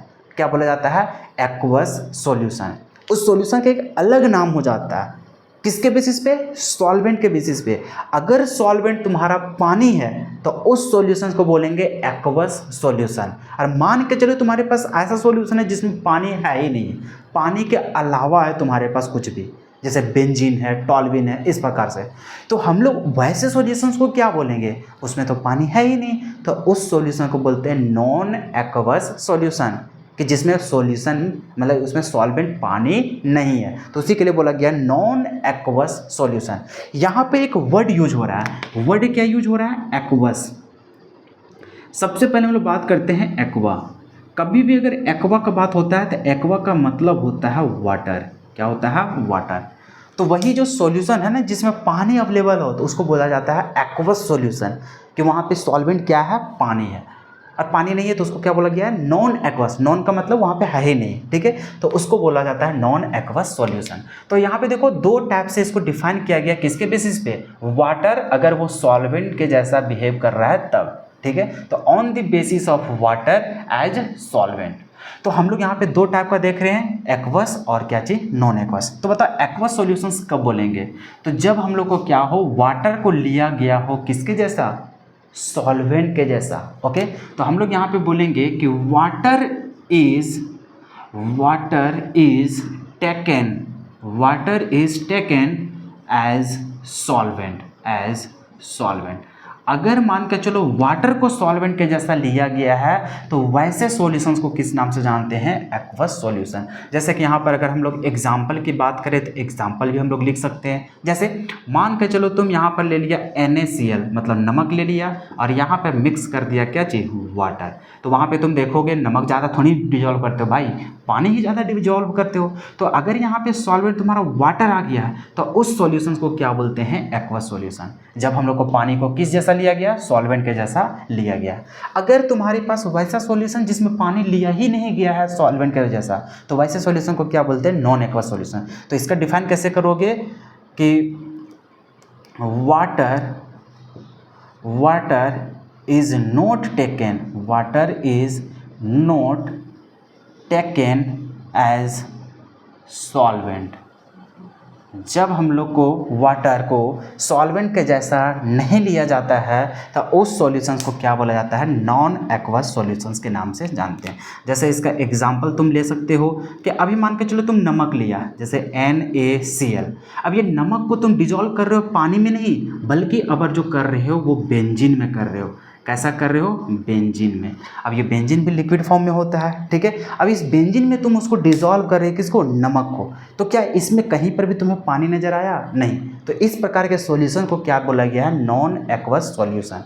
तो ये जो डिफाइन किया गया है वो किसके बेसिस पे? सॉल्वेंट के बेसिस पे। तो आई होप कि ये क्लासिफिकेशन को आप लोग समझ पा रहे होंगे।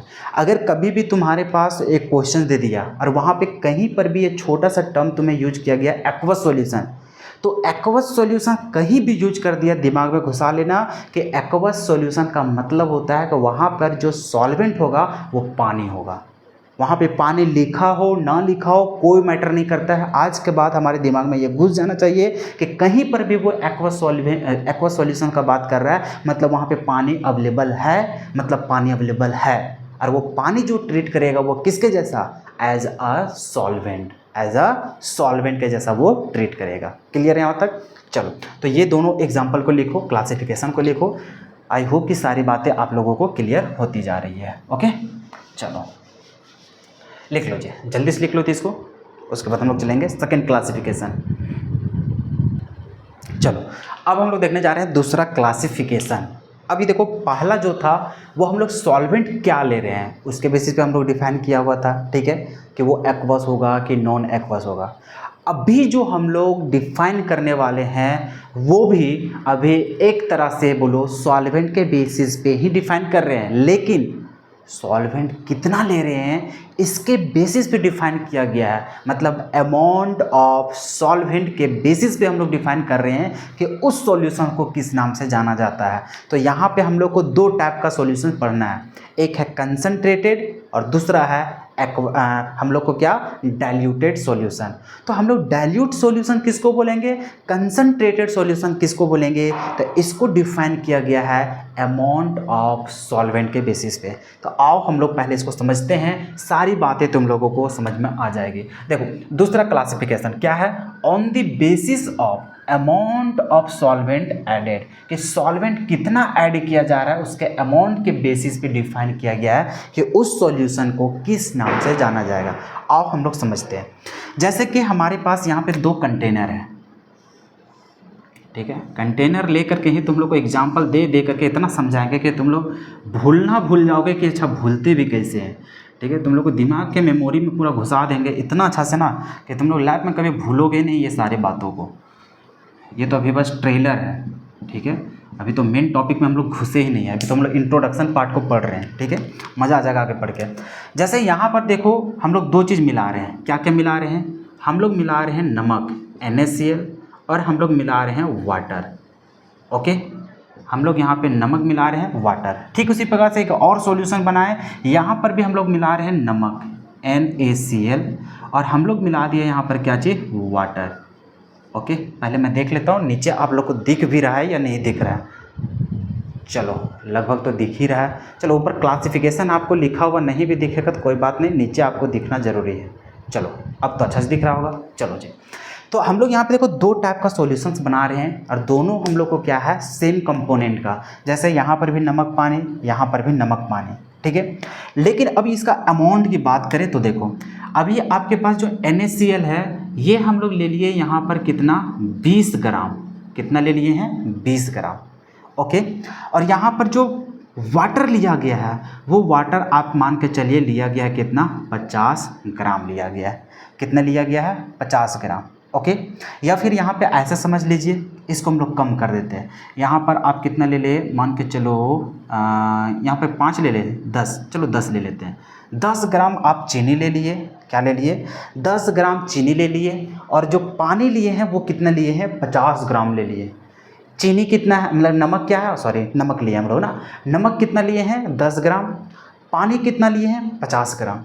दूसरा सॉल्यूशन जो बनाने जा रहे हैं इसमें देखो नमक जो हम लोग लेने जा रहे हैं वो हम लोग ले रहे हैं 20 ग्राम।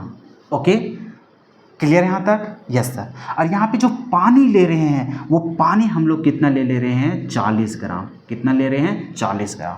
अब ये दोनों सॉल्यूशन को कैसे हम लोग डिफाइन करेंगे, आओ हम लोग समझते हैं। अगर वैसा सॉल्यूशन जिसमें सॉल्यूट का अमाउंट ज़्यादा हो, ओके, और सॉल्वेंट का अमाउंट कम जाए, जैसे ये दोनों को ही कंपेयर करना है, ये दोनों के बेसिस पे। ऐसा नहीं कि पार्टिकुलरली किसी को तुम कंसंट्रेटेड बोल दोगे, किसी पार्टिकुलरली को तुम डाइल्यूट बोल दोगे। ये बोलने के लिए, डाइल्यूट और कंसंट्रेटेड बोलने के लिए दोनों को एक कंपेयर करना पड़ेगा तुम्हें, कि इसके कंपेयर में ये कहलाएगा क्या और इसके कंपेयर में ये क्या कहलाएगा, तब तुम इसको डिफाइन कर पाओगे ना। जैसे हमारे पास ये दोनों का देखो कि अमाउंट कितना है, 50 और 10 कितना हो जाएगा 60 ग्राम सॉल्यूशन बना। अरे मान कर चलो एक सॉल्यूशन बना रहे हो, जैसे मान कर चलो ये बोतल है, ठीक है, बोतल है, चीनी तुम ले लिया कितना, मतलब मान कर चलो नमक कितना लिया है 10 ग्राम, पानी कितना लिया है 50 ग्राम। ये दोनों को मिलाओगे तो ये टोटल इसका वजन हो जाएगा ना, वो टोटल वजन कितना होगा दोनों जोड़ने के बाद जो हुआ होगा, मतलब 10 ग्राम उसका 50 ग्राम उसका, टोटल कितना हुआ 60 ग्राम। तो उसी प्रकार से यहाँ पर टोटल इसका वेट का बात करोगे कितना हो जाएगा 60 ग्राम, क्योंकि 10 ग्राम मिला रहा है नमक, 50 ग्राम मिला रहा है पानी। ठीक है, यहाँ समझ में आ गया। इस सॉल्यूशन की बात करो, यहाँ पर भी नमक मिला रहा है कितना 20 और वाटर कितना मिला रहा है 40, मतलब अभी भी जोड़ने के बाद कितना हो रहा है 60 ग्राम। मतलब ये दोनों सॉल्यूशंस ऐसा सॉल्यूशन है जिसका वेट टोटल कितना हो रहा है सॉल्यूशन का सेम हो रहा है। तो अब ये दोनों को कंपेयर करना है कि कौन होगा डाइल्यूटेड, कौन होगा कंसंट्रेटेड। आओ हम लोग एक एक करके समझते हैं। कंसंट्रेटेड को पहचानने का तरीका, उस सॉल्यूशन को कंसंट्रेटेड बोलेंगे जिसमें सॉल्यूट का अमाउंट ज़्यादा हो और सॉल्वेंट का अमाउंट कम हो। सॉल्यूट का अमाउंट ज़्यादा हो, सॉल्वेंट का अमाउंट कम हो। सॉल्यूट का अमाउंट ज़्यादा हो, सॉल्वेंट का अमाउंट कम हो, मतलब सॉल्वेंट कम हो, सॉल्यूट ज़्यादा हो। अगर दोनों में मान के चलो सॉल्वेंट फिक्स भी कर दिया जाता, मान के चलो दोनों जगह सॉल्वेंट की मात्रा को फिक्स कर दिया, उसके बेसिस पे तुम डिफाइन कर सकते हो कि अगर सॉल्यूट का मात्रा जिसमें ज़्यादा वो होगा कंसंट्रेटेड। दिमाग में एक चीज़ हमेशा घुसा लो, कंसंट्रेटेड मतलब सॉल्यूट जो होगा सॉल्यूट का अमाउंट को बढ़ाएंगे या तो फिर सॉल्वेंट का अमाउंट को घटाएंगे। सॉल्वेंट को तुम घटा दो या तो फिर सॉल्यूट को तुम बढ़ा दो, उसको बोलेंगे कंसंट्रेटेड सॉल्यूशन। डाइल्यूट सॉल्यूशन किसको बोलेंगे? डाइल्यूट मतलब पानी को ऐड करना, हालांकि अभी पानी का बात करें इसलिए पानी की जगह में कुछ और भी तो सॉल्वेंट हो जाता है, मतलब सॉल्वेंट की मात्रा को बढ़ाना। अगर सॉल्यूट की मात्रा बढ़ रहा है कंसंट्रेटेड, अगर तुम्हारा सॉल्वेंट की मात्रा बढ़ गया तो उसको बोलते हैं डाइल्यूट सॉल्यूशन। दिमाग में घुस गया? Concentrated and dilute. डाइल्यूट वैसे सॉल्यूशन को बोलते हैं जिसमें सॉल्वेंट की मात्रा इंक्रीज हो जाए। सॉल्वेंट की मात्रा को अगर बढ़ा दोगे, सॉल्वेंट उसमें ऐड कर दोगे, तो वैसे सॉल्यूशन को क्या बोलते हैं? Dilute solution. और वैसा सॉल्यूशन जिसमें सॉल्यूट का मात्रा बढ़ जाए, किसका मात्रा? सॉल्यूट का मात्रा बढ़ जाए या फिर सॉल्वेंट का मात्रा घट जाए, तो वैसे सॉल्यूशन को क्या बोलते हैं हम लोग? Concentrated solution. तो अब तुम लोग से अगर ये जवाब पूछे कि बताइए दोनों में से सॉल्यूट मतलब कि डाइल्यूट कौन होगा और कंसंट्रेटेड क्या होगा, लेफ्ट साइड वाला क्या होगा बताओ, अपने मन से बताओ। ये डाइल्यूट सॉल्यूशन होगा कि कंसंट्रेटेड सॉल्यूशन होगा? अभी समझा दिए कंसंट्रेटेड क्या होता है, डाइल्यूट क्या होता है। तो अब ये दोनों में से मुझे बता दो डाइल्यूट कौन होगा, कंसंट्रेटेड कौन होगा। बताओ इसका क्या बोल रहे हो, डाइल्यूट की कंसंट्रेटेड? सर इसमें देख रहे हैं कि NaCl है 10 ग्राम, इसमें देख रहे हैं NaCl है 20 ग्राम। ये दोनों में कंपेरिजन देख रहे हैं सर, तो सॉल्यूट की मात्रा किस में बढ़ रहा है, इसमें कि इसमें? सर राइट साइड वाला में सॉल्यूट की मात्रा ज़्यादा है, सॉल्वेंट की मात्रा किस में ज़्यादा है? सर इसमें है 40 ग्राम, इसमें है 50 ग्राम और इसमें सॉल्यूट कम। देखो ध्यान से समझते चलना, अगर यदि हम लोग क्या करते हैं सॉल्यूट को इंक्रीज कर देते हैं, मतलब सॉल्यूट को अगर इंक्रीज कर देंगे तो उसको हम लोग क्या बोलेंगे? कंसंट्रेटेड। क्या बोलेंगे? कंसंट्रेटेड। वही अगर हम लोग क्या करते हैं सॉल्वेंट को इंक्रीज कर देते हैं तो इसको हम लोग क्या बोलेंगे? डाइल्यूट बोलेंगे। क्या बोलेंगे? डाइल्यूट बोलेंगे। तो आई होप कि अब तो तुम लोग कन्फ्यूज नहीं हो गए। कंसंट्रेटेड किसको बोलते हैं? जिसमें सॉल्यूट का मात्रा बढ़ जाए चाहे सॉल्वेंट का मात्रा घट जाए। एक बढ़ रहा है तो दूसरा को घटना पड़ेगा, मान के चलो। तो सॉल्यूट अगर बढ़ रहा है तो कंसंट्रेटेड, या फिर सॉल्वेंट घट जा रहा है तब भी वो कंसंट्रेटेड। सॉल्वेंट बढ़ रहा है डाइल्यूट, या फिर सॉल्यूट घट रहा है तब भी डाइल्यूट। आई होप कि समझ में आ रहा होगा। तो हम लोग यहाँ पे समझ गए कि सर इस वाले एग्जाम्पल को हम लोग बोलेंगे डाइल्यूटेड, इस वाले एग्जाम्पल को बोलेंगे कंसंट्रेटेड। क्यों? क्योंकि यहाँ पे सॉल्यूट का अमाउंट कम है और यहाँ पर सॉल्यूट के अमाउंट ज़्यादा है। या तो फिर तुम सॉल्वेंट के बेसिस पे समझो, जहाँ पे सॉल्वेंट ज़्यादा उसको डाइल्यूटेड, जहाँ पे सॉल्वेंट की मात्रा कम उसको बोलते हैं कंसंट्रेटेड। तो हम लोग यहाँ पे बोल सकते हैं कि ये वाला जो सॉल्यूशन है वो कैसा है? कंसंट्रेटेड। कंसंट्रेटेड सॉल्यूशंस होगा। ओके, सॉल्यूशन को हम लोग शॉर्ट में SOL और ऊपर N लिख देंगे तो समझ जाना वो सॉल्यूशंस लिखा हुआ है, ठीक है। और ये जो है ये हम लोग किसका हो जाएगा? तो सर ये हम लोग को हो जाएगा डाइल्यूटेड। ये किसका एग्जाम्पल हो जाएगा? डाइल्यूटेड। डाइल्यूटेड या फिर डाइल्यूट सॉल्यूशन बोलोगे, जैसा भी बोलो, डाइल्यूटेड या फिर डाइल्यूट, तो ये हो जाएगा डाइल्यूट सॉल्यूशंस। आई होप कि सारा बात समझ में आ गया होगा। तो वही चीज़ यहाँ पे लिखा हुआ है, देखो ए में डाइल्यूट सॉल्यूशन, तो क्या लिखा हुआ है देखो, अ dilute solution contain a small amount of solution. ओहो, यहाँ पे सॉल्यूट होगा भाई, a small amount of solute, ठीक है। वैसा सॉल्यूशन को हम लोग डाइल्यूट सॉल्यूशन बोलेंगे जो अपने में क्या रखता है? तो स्मॉल अमाउंट ऑफ सॉल्यूट रखता है और लार्ज में रखता है किसका? Amount of solvent. मतलब जो सॉल्वेंट हो वो लार्ज अमाउंट में हो और सॉल्यूट जो हो वो स्मॉल अमाउंट में हो, तो उसको हम लोग क्या बोलते हैं? Dilute solution. वही कंसंट्रेटेड सॉल्यूशन किसको बोलते हैं? जिसको सॉल्यूट का मात्रा ज़्यादा हो और सॉल्वेंट का मात्रा कम हो। तो वही लिखा हुआ देखो, concentrated solution contain a large amount of solute of कितना बार लिख दिए हैं भाई एक ही चीज़ को। चलो इसको मिटा देते हैं, वहाँ से हो जाएगा, ठीक है। क्या लिखा हुआ है देखो, concentrated solution contain a large amount of solute in a small amount of solvent. तो इसको हम लोग क्या बोलते हैं? Concentrated solution. आई होप कि सारे बात समझ में आ गया होगा। सॉल्यूट का मात्रा ज़्यादा कंसंट्रेटेड, सॉल्वेंट का मात्रा ज़्यादा डाइल्यूटेड। उल्टा बोलो, सॉल्वेंट की मात्रा कम कंसंट्रेटेड, सॉल्यूट की मात्रा कम डाइल्यूटेड। क्लियर है यहाँ तक? तो जैसे समझना है वैसे समझो। होता है सिंपल में हम लोग यही समझते हैं, सॉल्यूट की मात्रा ज़्यादा हो कंसंट्रेटेड, सॉल्वेंट की मात्रा ज़्यादा हो डाइल्यूटेड। सिंपल सी बात। चलो लिख लो यहाँ तक। देखो हम लोग जितना भी सारी बातें करने जा रहे हैं ना, ये सारा चीज़ हम लोग क्लास 9th में पढ़ चुके हैं, टोटल चीज़ क्लास 9th में, ठीक है। बट मेरा फ़र्ज़ बनता है कि मैं इस चैप्टर को पढ़ा रहा हूँ तो उसको ग्राउंड लेवल से उठा करके चलूँ, ठीक है, जिससे तुम लोग को बिल्कुल भी, मैं पहले ही बता चुका हूँ ना कि मेरे साथ पढ़ोगे तुम्हें बिल्कुल भी ये एहसास नहीं होगा कि तुम पहले कुछ जानता था कि नहीं जानता था। मैं हर एक चीज़ तुम लोग को सिखाते हुए चलूँगा, ओके। क्योंकि एक बार बेस मजबूत हो जाने के बाद तुम लोग ऊपर चढ़ने में बिल्कुल भी घबराओगे नहीं, ठीक है। तो आओ, जैसे कि अभी हम लोग को जो थर्ड हम लोग देख रहे हैं, सेकेंड वाला हम देख रहे थे क्या कि सॉल्वेंट को कितना ऐड किया गया उसके बेसिस पे हम लोग देख रहे थे, ओके, कि डाइल्यूटेड किसको बोलेंगे, किसको कंसंट्रेटेड बोलेंगे। अभी हम लोग देखने जा रहे हैं किसके बेसिस पे कि सॉल्यूट को कितना ऐड किया जा रहा है, ठीक है। तो वही लिखा हुआ है कि on the basis of amount of solute is added, कि सॉल्यूट को कितना एडेड किया जा रहा है इसके बेसिस पे इस सॉल्यूशन को कैसे डिफाइन किया जा रहा है। तो इसमें हम लोग को 3 टाइप का हम लोग सॉल्यूशन पढ़ने वाले हैं। कौन कौन? पहला सैचुरेटेड सॉल्यूशन। अब ये सैचुरेटेड सॉल्यूशन क्या होता है समझेंगे। फिर हम लोग का है अनसैचुरेटेड सॉल्यूशन, ये क्या है समझेंगे। फिर तीसरा जो है वो है हम लोग को सुपर सैचुरेटेड सॉल्यूशंस। आओ हम लोग एक एग्जांपल के माध्यम से समझते हैं, ठीक है।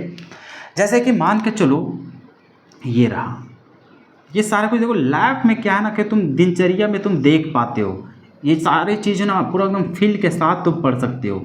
जैसे मान के चलो तुम शरबत बनाने जा रहे हो, ठीक है। तो शरबत बनाते हो तो जैसे तुम गौर किया होगा कि हम लोग चीनी डालते जाते हैं, चीनी डालते जाते हैं, ठीक है। हम लोग जितना भी चाहे उतना चीनी डाल सकते हैं, क्या ये संभव है? नहीं सर, कुछ हद तक ही हम लोग डाल सकते हैं, उसके बाद ऐसा होगा कि हम लोग को घुलना ही बंद हो जाएगा। जैसे अभी तुम देखो, अभी तुम यहाँ पे एक गिलास पानी ले लिया, क्या ले लिया? एक गिलास पानी। तुम एक चम्मच उसमें क्या किया? चीनी को मिलाया। तुम इसको घोलोगे, घोलने के बाद पता चलेगा वो घुल गया, घुल गया। अब मान के चलो जब घुला है, क्या लगता है कि उसमें और चीनी डालेंगे तो क्या वो नहीं घुल सकता है? तुम्हें पता चलेगा कि सर अभी तो इसमें एक चम्मच और डाल के उसको डिजॉल्व कर सकते हैं। तो अभी तुम जो जिस स्टेज पे हो तो उसमें 2 चम्मच चीनी को आराम से घोला जा सकता था, लेकिन अभी तुम डाले कितना हो? सिर्फ 1 चम्मच। कितना डाले हो? सिर्फ 1 चम्मच। मान के चलो, कंसिडर करके चलो ऐसा, ठीक है। मान के चलो कि तुम जो डिज़ोल्व करने जा रहा था उसमें, जो घोल बना रहा था उसमें चीनी का शरबत जिसे मान के चलो, तो जो चीनी तुम डिज़ोल्व कर रहा था उसमें डाला, ठीक है। मान के चलो 1 गिलास पानी में ही तुम डिज़ोल्व कर रहा है, 1 चम्मच किया, चलाया, घोलने के बाद पता चला वो घुल गया। उसमें और चीनी तुम डिज़ोल्व कर सकता है अभी भी। तो जितना उसमें घुल सकता था उससे तुम कम ही चीनी डाले हो, उसमें कम ही चीनी को उसमें डिज़ोल्व किए हो। मतलब हम खाना खा रहे हैं, ठीक है, मेरा खाने का एक कैपेसिटी है, ठीक है। बट अभी मैं खाना खाया, जैसे मेरा मान के चलो 4 रोटी खाने का कैपेसिटी है, मैं 2 ही रोटी खाया हूँ, बट मेरे पास क्षमता तो है ना कि हम और रोटी को खा सकते हैं। तो अभी हम खाए हैं 2 ही रोटी को, तो अभी का जो मेरा स्टेज है कि मैं उस समय तक मैं खाया हूँ जहाँ पे मुझे और मिल सकता है, तो मैं आराम से और खा सकता हूँ। मेरा कैपेसिटी है कि मैं और खा लूँगा, लेकिन मैं उतना खाया नहीं हूँ, मैं कम ही खाया हूँ। तो वैसे सॉल्यूशंस को क्या बोल रहे हैं यहाँ पे? Unsaturated solution. अनसैचुरेटेड सॉल्यूशन मतलब मेरे अंदर और घोला जा सकता है आराम से, मेरे अंदर और चीनी और सॉल्यूट को डिज़ोल्व किया जा सकता है। तो मतलब जितना चीनी, जितना सॉल्यूट वहाँ पे डिज़ोल्व किया जा सकता था, जितना घोला जा सकता था, उतना भी घोला नहीं है, बल्कि कम ही घुला है। तो मतलब इसमें और घोला जा सकता है। तो वैसे सॉल्यूशन को क्या बोलते हैं? अनसैचुरेटेड सॉल्यूशन, जिसमें और सॉल्यूट को ऐड किया जा सकता है। दूसरा सॉल्यूशन जिसको बोलते हैं सैचुरेटेड सॉल्यूशन। सैचुरेटेड मतलब मेरा रोटी खाने का कैपेसिटी है 4 और हम 4 रोटी खा चुके हैं, तो हम रुक जाएंगे यहाँ पर। मतलब इससे ज़्यादा तो हम रोटी खा ही नहीं सकते हैं, क्योंकि मेरा कैपेसिटी 4 ही रोटी खाने का। ठीक उसी प्रकार से जब हम लोग चीनी को ऐड कर रहे हैं भाई, उसका एक मैक्सिमम कैपेसिटी है ना कि हम इतना ही घुल सकते हैं। उसके बाद तुम चीनी डालोगे तो उसमें घुलना ही बंद हो जाएगा, पता चलेगा सब नीचे चीनी बैठा हुआ रह गया, वो चीनी घुलेगा ही नहीं, वो चीनी सारा नीचे चला जाएगा, मतलब उसका घुलने का कैपेसिटी ख़त्म हो चुका है।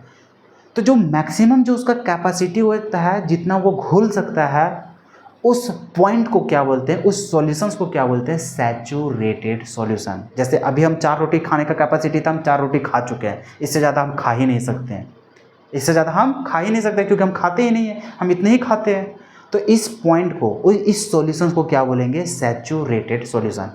जितना तुम्हारा कैपेसिटी है उससे कम खाया है तो और खाया जा सकता है, तो उस सॉल्यूशन को बोलते हैं सैचुरेट, मतलब अनसैचुरेटेड सॉल्यूशन। लेकिन जितना तुम्हारा क्षमता है उतना तुम खा चुके हो, ठीक है, अब और घोला नहीं जा सकता वहाँ पे, जितना घोलना था उतना घोल चुके हो, इससे ज़्यादा घुल ही नहीं सकता। तो उस सॉल्यूशन को बोलते हैं सैचुरेटेड सॉल्यूशन। अब मान के चलो तुम किसी के यहाँ मेहमान गया है, ठीक है, मेहमान बन के गए हो किसी के घर, ठीक है, गेस्ट बन के। अब वहाँ पे तुम्हें कुछ पकवान बनाया गया है, और तुम्हारा कैपेसिटी मान के चलो जैसे अभी 4 रोटी हम खाने का कैपेसिटी था, हम किसी के यहाँ चले गए, मेरा कैपेसिटी 4 ही और हम खा चुके हैं, लेकिन बगल में क्या है कि दोस्त बैठा हुआ है, अब वो ज़बरदस्ती तुमको खिलाने पे प्रेशर दे रहा है, चाहे तुमको गाली दे रहा है, चाहे जो भी कर रहा है, तुमको प्रेशराइज कर रहा है, प्रेशराइज किया जा रहा है। तुम्हारा कैपेसिटी था 4 को कि तुम उतने ही खा सकते हो, लेकिन वो इतना तुमको सुना रहा है, इतना सुना रहा है, इतना प्रेशर कर रहा है, वहाँ पे जितने लोग हैं सब तुमको प्रेशर कर रहा है और तुमको खाने पे मजबूर कर रहा है, तो तुम 1 रोटी और खा लिया। तुम्हारा क्षमता था 4 ही बट एक और रोटी तुम खा लिया प्रेशर की वजह से, ठीक है, तो तुम्हारा क्षमता था 4 गो, खा लिए हो 5 गो। तो हद से ज़्यादा, मतलब जितना तुम्हारा क्षमता था उससे ज़्यादा अगर तुम खाना खा लिए हो तो उस पॉइंट को क्या बोलते हैं, सुपर सैचुरेटेड। तो भाई सॉल्यूशंस के बारे में हम लोग बात करें कि जितना घोला जा सकता था, जितना घुलना था घुल गया, लेकिन अब क्या है, तुम ज़बरदस्ती और उसको घोल दिया किसी और चीज़ को अप्लाई करके। जैसे हम लोग कैसे घोल सकते हैं, जैसे तुम देखता होगा कि जब बूंदिया वगैरह सब बनता है, कुछ भी मिठाई वगैरह सब बनता है, तो मिठाई वगैरह जब बनता है तो उसमें बहुत ज़्यादा चीनी को घोलना होता है। जैसे तुम यहीं पे देख लो, रसगुल्ला वगैरह जो बनता है, क्या लगता है, पानी में डायरेक्ट चीनी को डाल करके छोड़ दिया जाता है? नहीं, क्योंकि उससे उतना ज़्यादा मिठास होता ही नहीं है, क्योंकि सारी चीनी वहाँ पे घुलता ही नहीं है, क्योंकि उसका जितना कैपेसिटी होता है घुलने का उतना घुल चुका रहता है। लेकिन हम तो उसको मीठापन बनाने के लिए और ज़्यादा वहाँ पे चीनी को डिज़ोल्व करते हैं, और ज़्यादा चीनी को घोलते हैं। तो कैसे घोलते हैं सर? कढ़ाई को डायरेक्ट हम लोग गैस में ऊपर चढ़ा देते हैं, हीट दे देते हैं, हीट देते हैं तो वो गर्म होता है, गर्म होने के बाद वो जितना था सब फिर डिज़ोल्व हो जाता है। होता है कि नहीं होता है? तो जितना उसका कैपेसिटी था घुलने का आराम से नॉर्मल कंडीशन में, उतना घुल चुका है, इससे ज़्यादा नहीं घुल सकता। उस पॉइंट को बोलते हैं सैचुरेटेड। जितना घुल सकता था लेकिन उससे कम ही चीनी को घोले, मतलब उसमें और चीनी ऐड किया जा सकता है, उसको बोलते हैं अनसैचुरेटेड सॉल्यूशन। लेकिन एक उसका क्षमता था उतना घुल चुका है, लेकिन हम और घोल दिए ज़बरदस्ती गरम उरम करके, तो उस पॉइंट को बोलते हैं सुपर सैचुरेटेड सॉल्यूशन। क्या तीनों चीज़ तुम एग्जांपल समझ गए हो?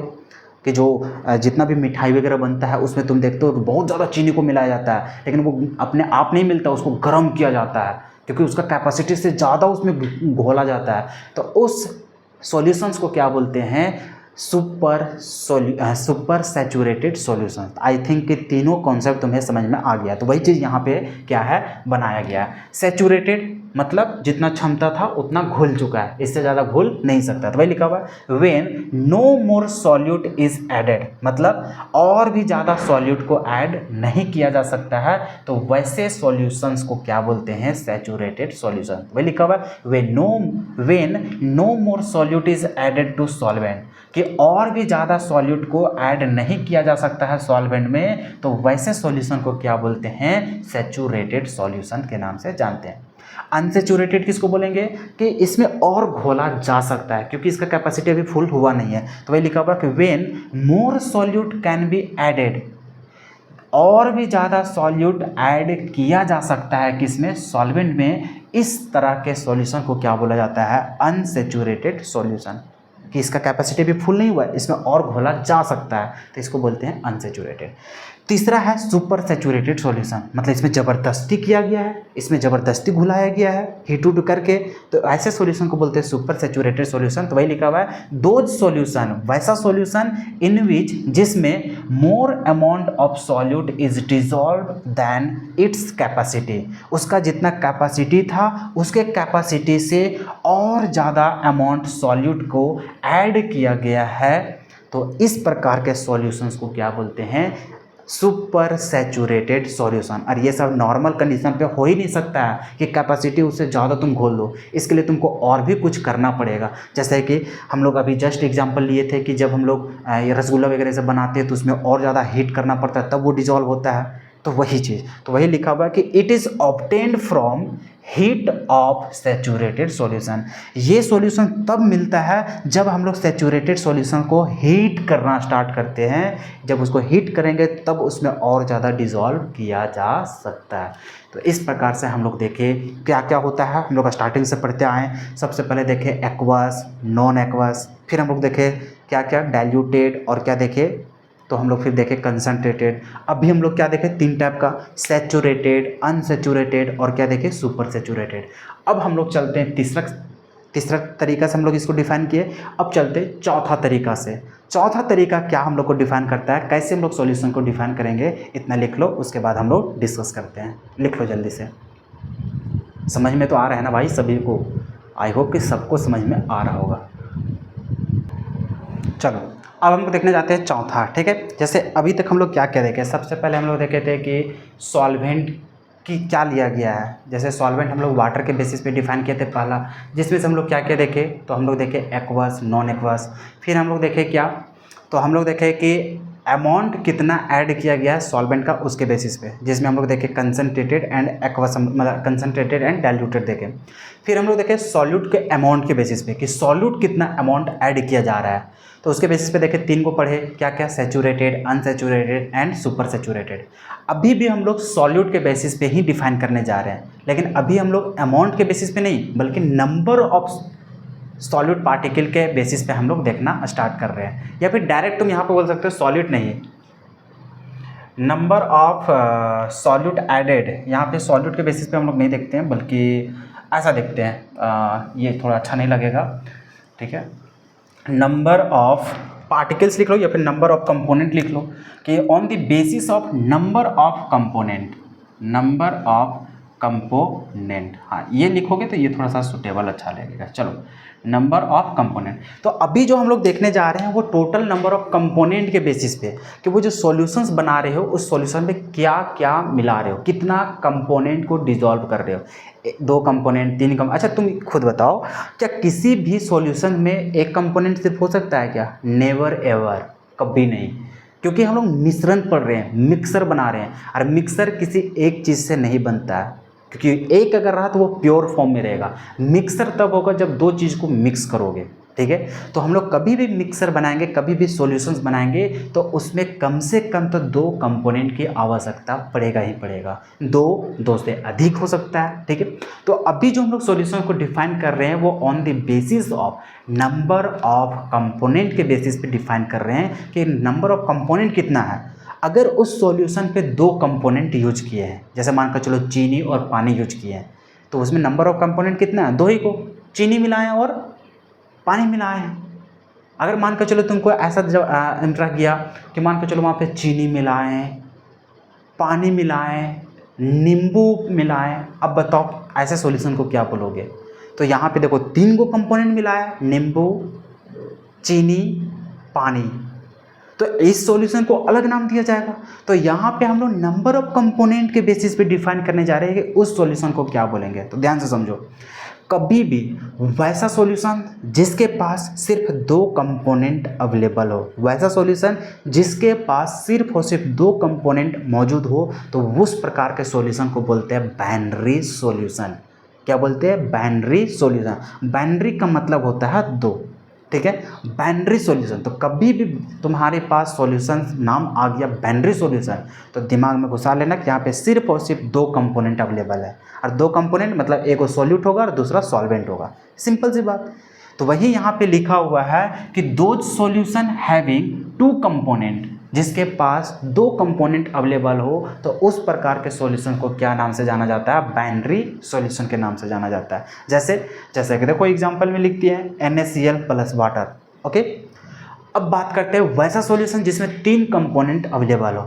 तो 3 कंपोनेंट देखो, 2 कंपोनेंट के लिए बाइनरी सॉल्यूशन, 3 कंपोनेंट के लिए टर्नरी सॉल्यूशन, 4 कंपोनेंट के लिए देखो मतलब टर्शियरी, ठीक है। तो जब हम लोग बात करते हैं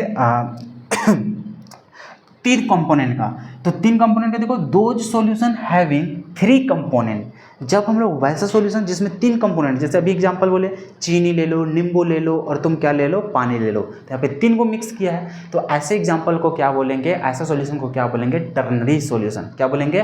टर्नरी सॉल्यूशन, टर्नरी सॉल्यूशन। तो हम लोग ऐसे सॉल्यूशन को क्या बोलेंगे? टर्नरी सॉल्यूशन के नाम से बोलेंगे। 2 के लिए बाइनरी, 3 के लिए टर्नरी, 4 के लिए क्वाटनरी, ठीक है। इसके आगे हम लोग पढ़ते नहीं है, ठीक है।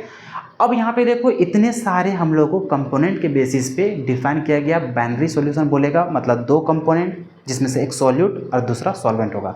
टर्नरी का मतलब यहाँ पे 3 कंपोनेंट है जिसमें से एक सॉल्वेंट होगा और बाकी जो 2 बच गया वो दोनों क्या कहलाएंगे? सॉल्यूट कहलाएंगे, सिंपल सी बात। तीसरा क्या है? Quaternary solution. क्वाटनरी का मतलब होता है कि 4 कंपोनेंट होंगे जिसमें से एक होगा सॉल्वेंट, बाकी 3 जो बच गया है वो तीनों क्या होंगे? सॉल्यूट होंगे, बस सिंपल सी बात। तो इस प्रकार से हम लोगों को पढ़ना था। बाकी लास्ट जो हम लोग को क्लासिफिकेशन बचा हुआ है, ये क्लासिफिकेशन को हम लोग कल डिस्कस करेंगे, ठीक है, क्योंकि उसमें और भी ज़्यादा हम लोग को डिस्क्राइब करना है और वहाँ से सवाल भी पूछे जाते हैं बोर्ड एग्जाम में। अभी तक जितना कुछ पढ़े हो ना, यहाँ से बोर्ड एग्जाम में तुम्हारा सवाल ही नहीं पूछता है, कुछ सवाल नहीं पूछता। ये तो बेसिक था जो तुमको चैप्टर्स में इतना सारा इन्फॉर्मेशन जानना था, ये इंट्रोडक्शन पार्ट था। हाँ, इसके आगे जो क्लासिफिकेशन है उस क्लासिफिकेशन से आपके बोर्ड एग्जाम में 1 मार्क्स का सवाल पूछता रहता है, ठीक है। तो अब देखो यहाँ पे ये जो हम लोग देख रहे हैं कि कितना कंपोनेंट हम लोग को यूज होने वाला है सॉल्यूशन। तो हम लोग इस सॉल्यूशंस चैप्टर में जो पढ़ने वाले हैं, यहाँ सिर्फ और सिर्फ हम लोग बाइनरी सॉल्यूशन के बारे में पढ़ेंगे। बाइनरी सॉल्यूशन के अलावा कोई सॉल्यूशन नहीं, ना टर्नरी ना क्वाटनरी। मतलब ऐसा सॉल्यूशन पढ़ने वाले हैं जिसमें कंपोनेंट कितना होगा, 2 ही, मतलब एक सॉल्यूट और एक सॉल्वेंट। 2 से ज़्यादा हम लोग को कंपोनेंट नहीं रहने वाला है इस चैप्टर में, ओके। तो हम लोग के लिए जो स्पेशल जो इम्पॉर्टेंट है वो हम लोग क्या है, बाइनरी। ये दोनों के बारे में हम लोग आगे डिस्कस ही नहीं करेंगे, टर्नरी अभी हम लोग को क्वाटनरी, ठीक है। तो ये बात रहा। तो आई होप कि आज जितना भी चीज़ आप लोगों को पढ़ाया मैंने, ठीक है, अभी क्या बताया, पूरा सॉल्यूशन के बारे में फील दिलाया आप लोगों को, सॉल्यूशन कैसे बनता है ये सारा कुछ समझ में आ गया, सॉल्यूशन का टाइप्स कितना है ये समझ में आ गया है। तो इतना कुछ आप लोग बारीकी से तो नोट करते हुए जा रहे होंगे। नेक्स्ट जो हम लोग को लेक्चर्स होगा उसमें हम लोग बात करेंगे टाइप्स ऑफ सॉल्यूशंस का ही, जिसमें हम लोग 9 टाइप का सॉल्यूशन अभी देखेंगे। अभी जैसे हम लोग देखें कितना, चौथा तक, इसके बाद हम लोग 5वां नंबर देखेंगे, ठीक है, जहाँ पे हम लोग देखेंगे सॉल्यूट और सॉल्वेंट के बेसिस पे कि किस प्रकार से उस सॉल्यूशन का नाम होगा। तो उसमें टोटल 9 टाइप का हम लोग देखेंगे, उस 5वां के अंदर में 9 टाइप का सॉल्यूशन, ठीक है। तो उसका डिस्क्राइब हम लोग नेक्स्ट लेक्चर्स में हम लोग करेंगे, बहुत ही मज़ेदार आप लोगों को समझ में आएगा वहाँ पे। उसके बाद हम लोग आगे जो प्रोसीड करेंगे कल का ही लेक्चर्स में, उसमें हम लोग चले जाएंगे कंसंट्रेशन टर्म में। कंसंट्रेशन टर्म क्या होता है, कंसंट्रेशन टर्म को पढ़ना क्यों ज़रूरी है, कौन कौन सा कंसंट्रेशन टर्म है, उसको निकालेंगे, पूरा धुआंधार कर देंगे पूरा न्यूमेरिकल का, ठीक है। पूरा आपको PYQ वहाँ से दिखना स्टार्ट हो जाएगा कि इस टॉपिक से किस प्रकार का सवाल पूछा जा रहा है। तो ये सारी बातें हम लोग करेंगे आने वाले लेक्चर्स में, ठीक है। तो आई होप कि आप सभी लोग अब समझ पाए होंगे कि हम लोग को आगे बढ़ते हुए कैसे चलना है। तो आज आप लोगों का फर्स्ट लेक्चर्स था, तो बहुत ही बेहतरीन आप लोगों को लगा होगा, सारी चीज़ें समझ में आया होगा। कल से और हम लोग, अच्छा एक चीज़ तुम लोग ऑब्जर्व कर पा रहे हो, जो आप लोग पहले मतलब परेशान था, जो आप लोग बार बार मुझे कमेंट करते हुए रहते थे कि सर हम लोग का 11th ख़राब हो गया, 11th ख़राब हो गया, हम लोग 12th को कैसे हम लोग हैंडल कर पाएंगे। अब तुम्हें यकीन हो रहा है ना कि इस मास्टर से तुम पढ़ोगे तो तुझे टेंशन नहीं लेना है कि तुम पहले पढ़ा है कि नहीं पढ़ा, क्योंकि तुझे जो उठाया जा रहा है वो कहाँ से उठाया जा रहा है। ये सब टॉपिक्स कहाँ पढ़ना है भाई, क्लास 9th में पढ़ना है। मतलब तू समझ गया, तुझे क्लास 9th में पूरा पॉलिश करते हुए ऊपर उठा रहे हैं, समझ रहे हो ना।